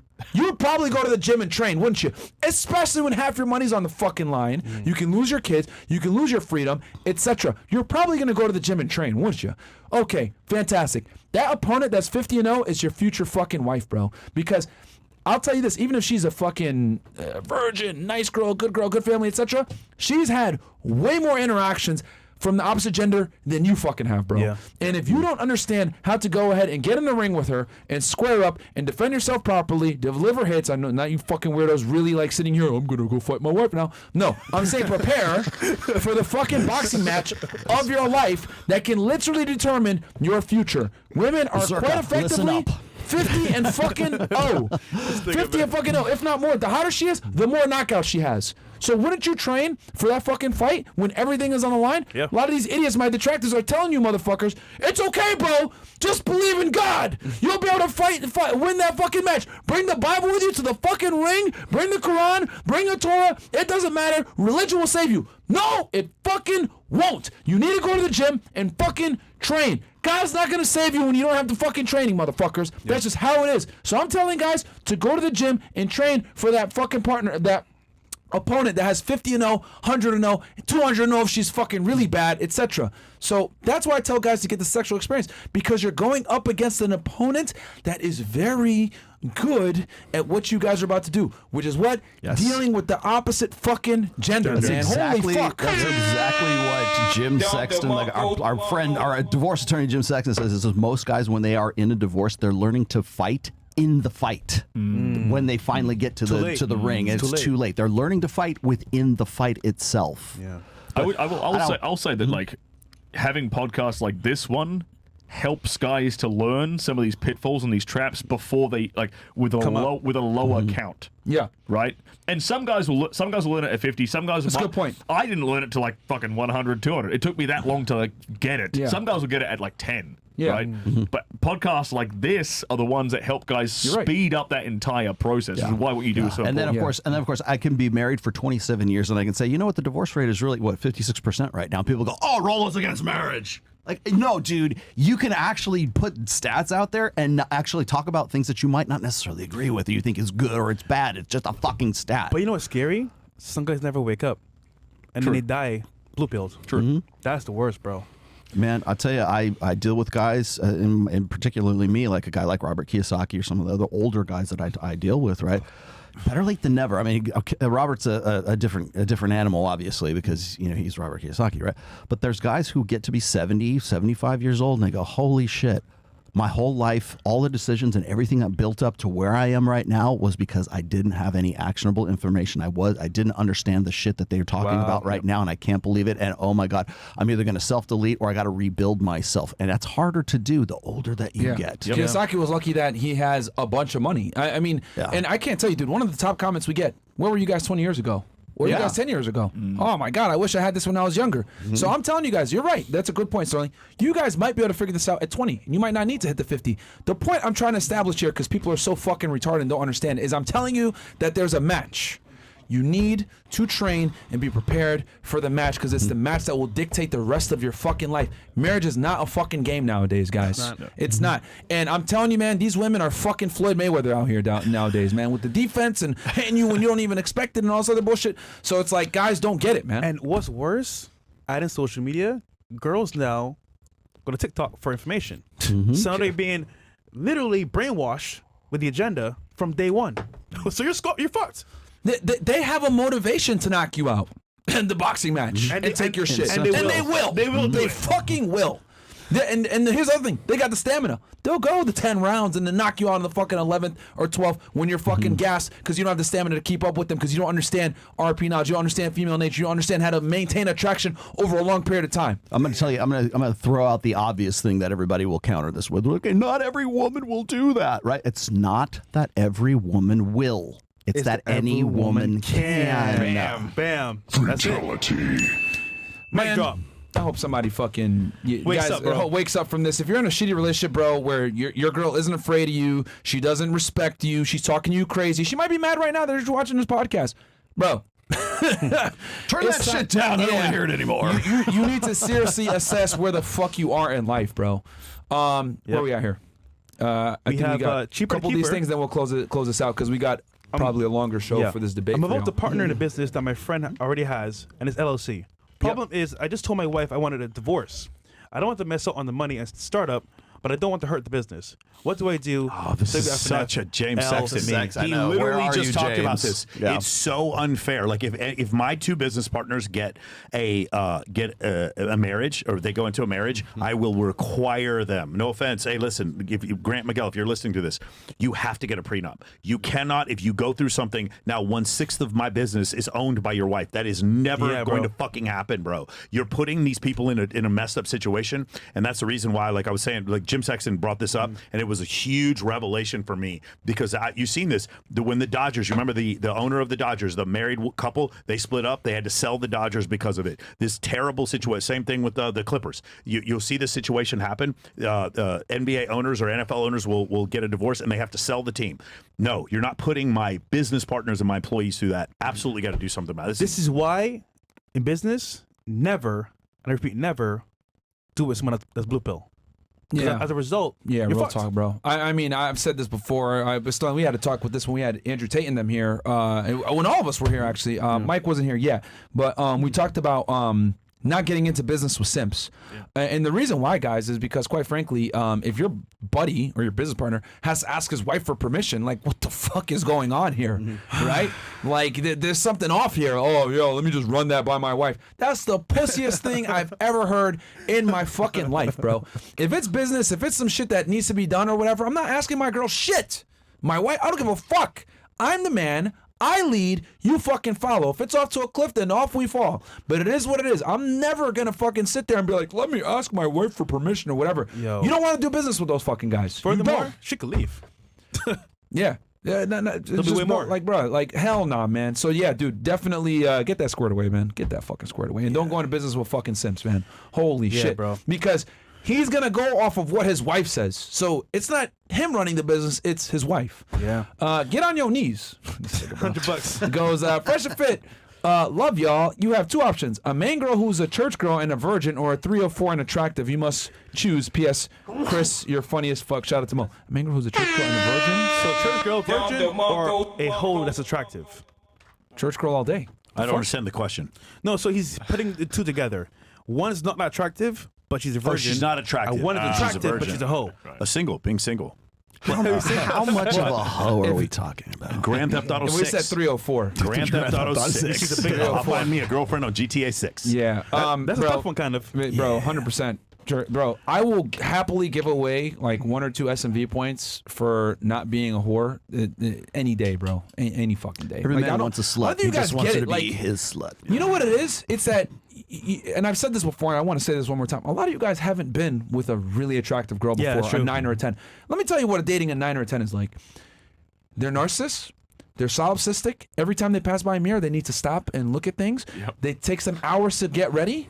Their upkeep is extremely expensive. They're always getting extensions. They're always getting their nails done. Social media. Their clothing is expensive. Social media is how they live.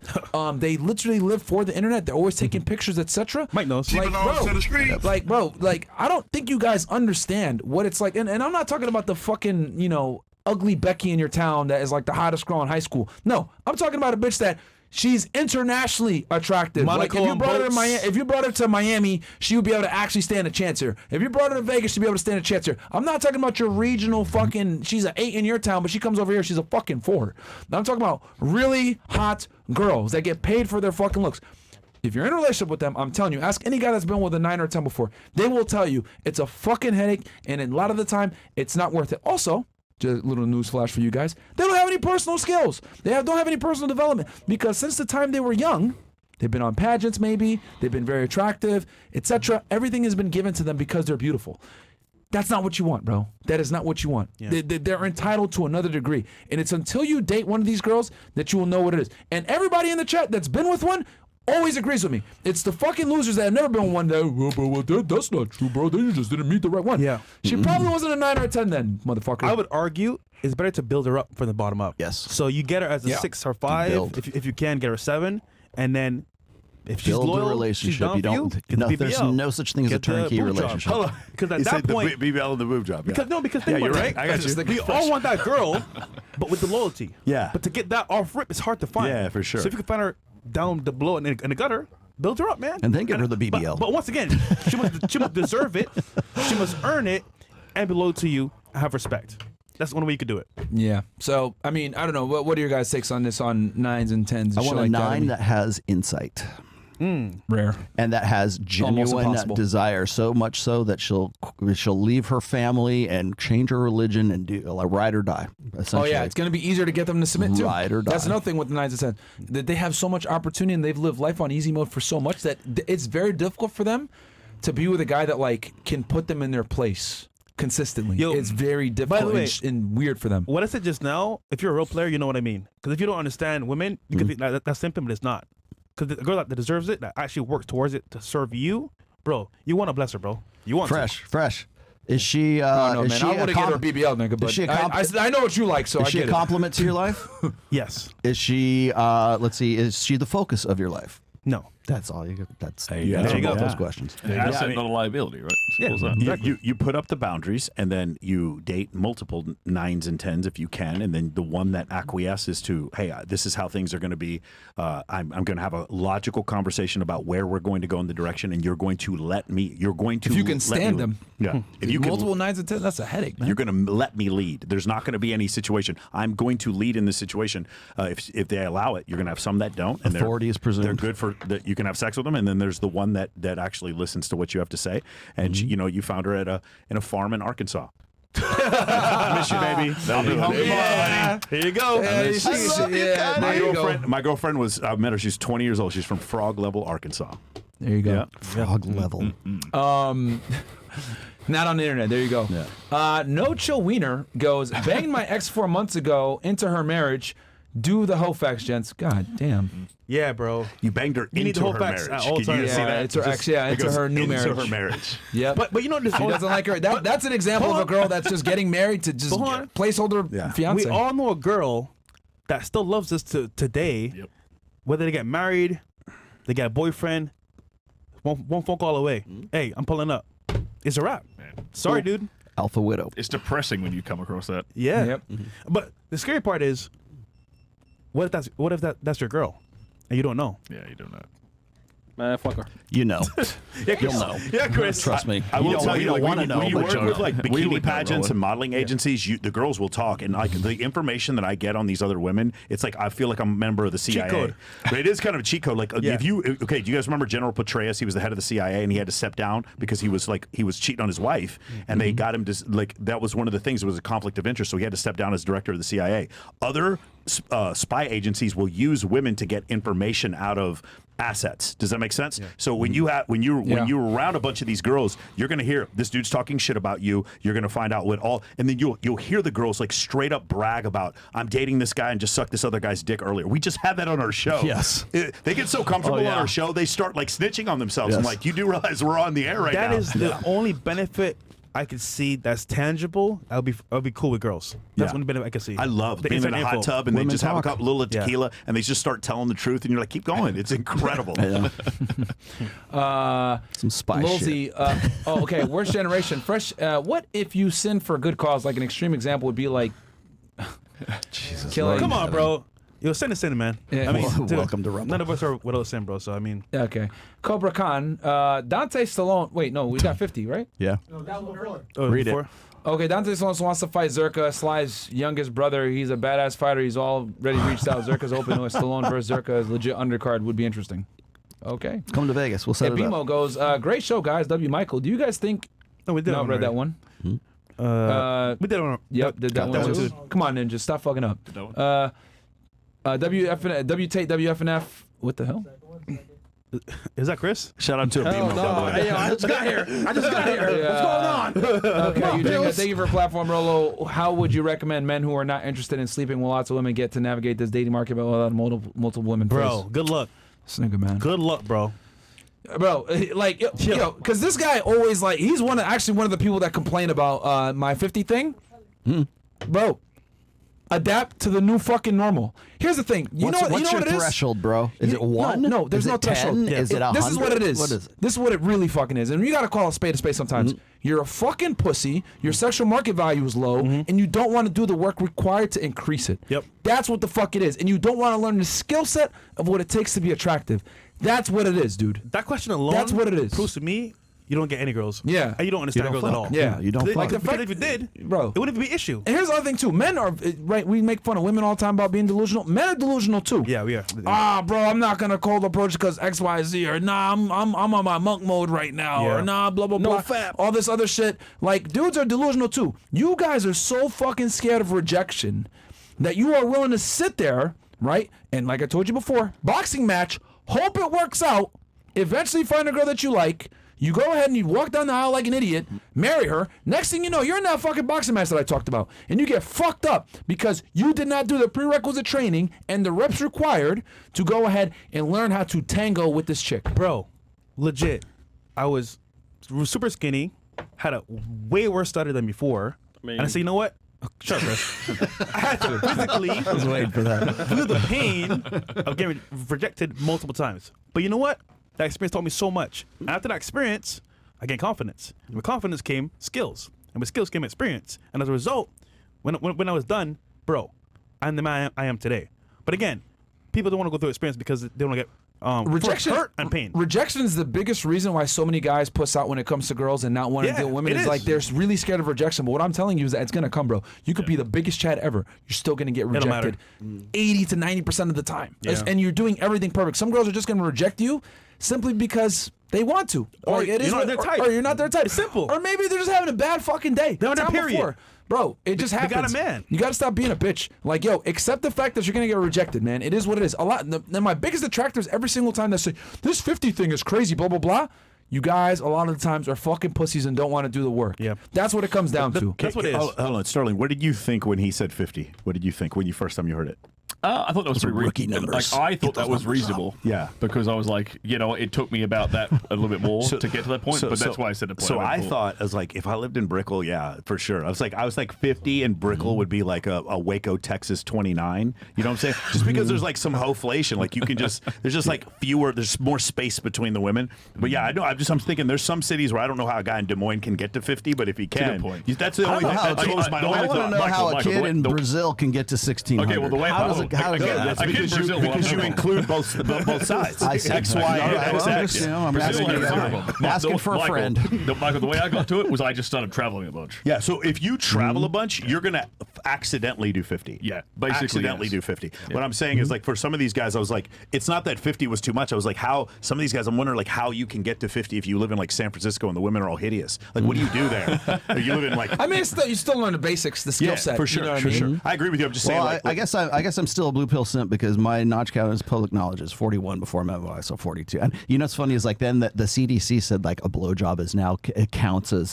things. So I'm like, it's now like I got to reassess. Hey, remember, hoflation is changed things significantly. And I mean, here's how I did it. That's why that 50 number I came. played in the Hollywood metal scene from about 89 till about 94. That's how that happened. Here's the other thing too. The reason why I came up with that number is because anyone that goes to college, right? A bunch of you guys here probably maybe have a bachelor's degree, whatever, bro. And a lot of women go to college. College is dominated by females now. Yep. Bro, a girl can rack up 50 in a fucking year, easily. I've seen girls get 20 in a semester. I made that public knowledge one time when I was on Pat Campbell's terrestrial radio show, and I said, "Yeah, 41." Like, because I wasn't a big deal to me. Yeah. I was very upfront about it. I've always been very upfront about it, and everyone in the studio was like, you could hear this collective gasp, like, "Oh my God, you're a man whore," you know? Because and I'm like, I know guys that are like in triple and quadruple digits. That's nothing nowadays, dude. College Like- girls, bro, a lot of them have so much access and freedom. Dude, fly on the wall. I'm sitting there with this girl, right? We're cool as fuck. I already did my thing with her.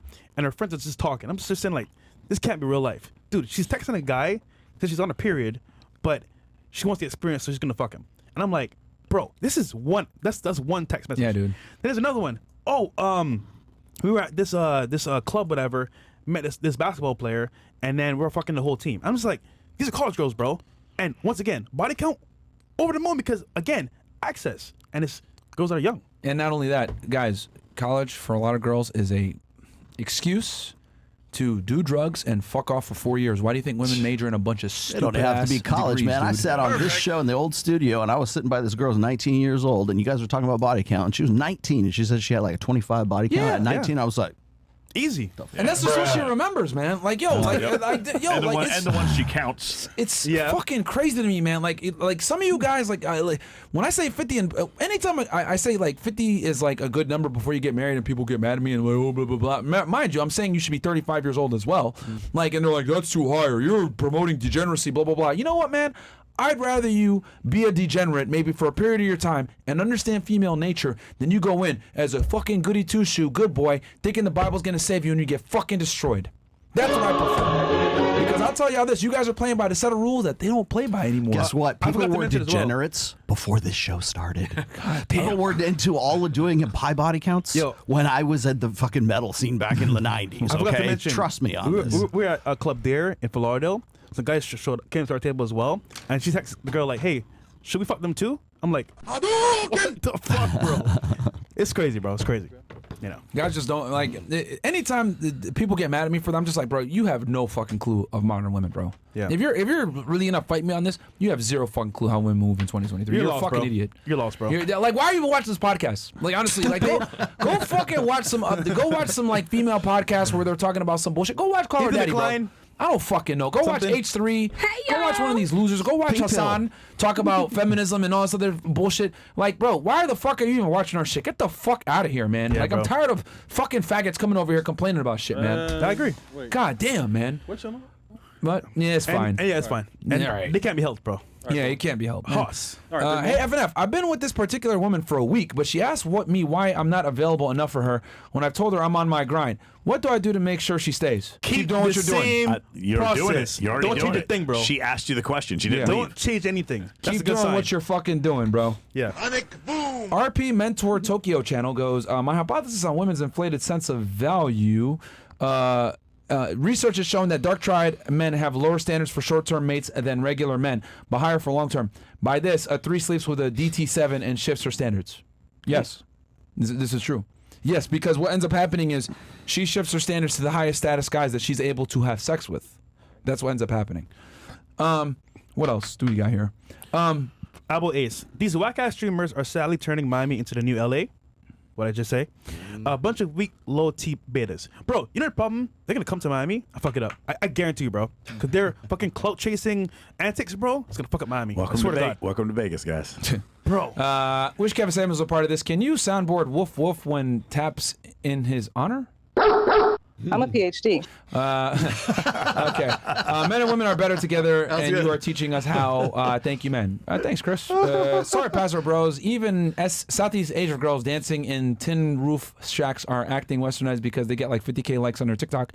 It's over. Better get your shit together. Yeah, Guys, you can't really escape hypergamy no matter where you go. Literally, I just talked with my friend Kevin in Colombia, and he was saying, literally, bro, girls that would have been regular girls are good for marriage and good for, like, you know, a husband. Yeah. Because of TikTok are now fucked up. And this could happen anywhere in the world. Fucking It's only gonna get worse too. Dubai, Colombia, wherever you want to go, Mexico, TikTok, bro. Fuck the whole world up, bro. I swear to God. Bro, the body counts are only going to go up. The hypergamy is only going to get stronger. I love it that these dudes are out here like, bro, we need to bring traditional values back, blah, blah, blah. It's not fucking coming back, man. It's a fucking rap. You think women fought for 60 plus years with feminism to go backwards to making sandwiches in their eyes? No. And they fuck out of here. They hate men anyway. Yeah, bro. They're not changing shit, man. Did you guys not see that Democrat almost was elected? The OnlyFans content. What was her name? I forget her name. Oh, she was leading in Overton her window. primary, or she was leading. What was it? The 75th district? I can't remember who it was. Somebody could put it in the chat. But she was leading it early in the day, and she just barely lost. I said this less than a year ago. A woman on OnlyFans will be elected to public office. Wow! That is how the Overton window is shifting so far to the left. I believe it. And that's why women should only get 50% of the vote. Another controversial take. I genuinely think. Here's the thing. Not everyone should be voting, right? This goes for men too. A lot of men are fucking idiots and shouldn't be voting either. However, since men are automatically draftable thanks to the Selective Service Act, right, and they can be fined or go to jail for not doing so, a woman's vote should be about 50% of a man's. Unless she has public service or she has some type of property, she has some, how do I say this? Skin in the game. Thank you. She has some skin in the game where she will vote more intelligently because she has skin in the game. The problem is that women don't have any skin in the game and they're able to vote. What the fuck do? They typically vote Democratic. They vote for a communitarian standpoint. Everyone gets $1, all this other bullshit, and we end up and they vote go off emotions. Oh, we need to put Hillary in because I just don't like Donald Trump. What the fuck? Like, you should be voting on their policies, or not on their personality. Because she's a woman. That too. We live in a time where right is wrong and wrong is right. Which is crazy, bro. But hey, Fucking clown world, bro. Well, you're never taking the vote away from women. Yeah. The only thing you can do is Yeah. you can come up with reforms. You can add to it. You're not going to subtract from it. Yeah. Yeah, people are saying repeal the 19th. Guys, it's never fucking happening, happening. bro. The only thing that we can do. Great, you're right. So repeal the 19th. Tell me how we do that. Tell me how that happens. Show me what happened. That ain't Please happening. tell me what your fucking plan point. is once That the was easy. revolution is over, because I'm still waiting for somebody to give me that. Yeah, it's never going to happen. Never The only gonna thing, the happen. closest thing, even me saying if they should get 50% of the vote is fucking extreme. You know what I mean? That ain't even going to happen. But I genuinely think, like, since they're not involved in selective service, they should not get a full vote. Unless you want to put them in selective service. But then again, I don't think women should be in combat positions, period. And I think women need to be protected, and quite frankly, they're not fit for combat. You know? Yeah. And they do dumb shit. Y'all see some of these soldiers from a certain country fucking doing TikTok dances? What the fuck? In a war zone? Like, what the fuck is going on, dude? Like, Yeah. you're literally in a war doing TikTok dances with all your tech gear on. You're a fucking idiot. Incredible. All right, where we at here? Chris, That's it? you ready to end the show, bro? Yeah. These guys, are you ready? Are we ready? Okay. Let's go. Let's go. It's okay. Yes, we're caught up. All right, we're caught up. Cool. Guys, we'll give you all the last word. Where can the people Last find thoughts. you and everything else Where like can they that? find you guys? Well, you guys can find Rolo and I will be on the 16th. We're doing another episode of Access Vegas. We have I have several charities that I'm hosting in the next couple of weeks. We're raising money for animal rescue and for homeless children in Los Angeles, if you guys want to hit me up. And then if you guys are interested in learning more about my program, just go to moamentoring.com, or you can watch my incredibly offensive podcast, the Michael Sartain podcast, where we discuss incredible, disgusting topics like evolutionary psychology. You can find me, of course, at The Rational Male. You can also find me on, Twitter, Twix, I guess. I don't know what to call it, X or Twitter yet, so I call it Twix. I am Roel Tomasi at Rational Male. And also, you can pick up all of my books on, on Amazon. That's actually my profile page right there, so you can pick them all up right there.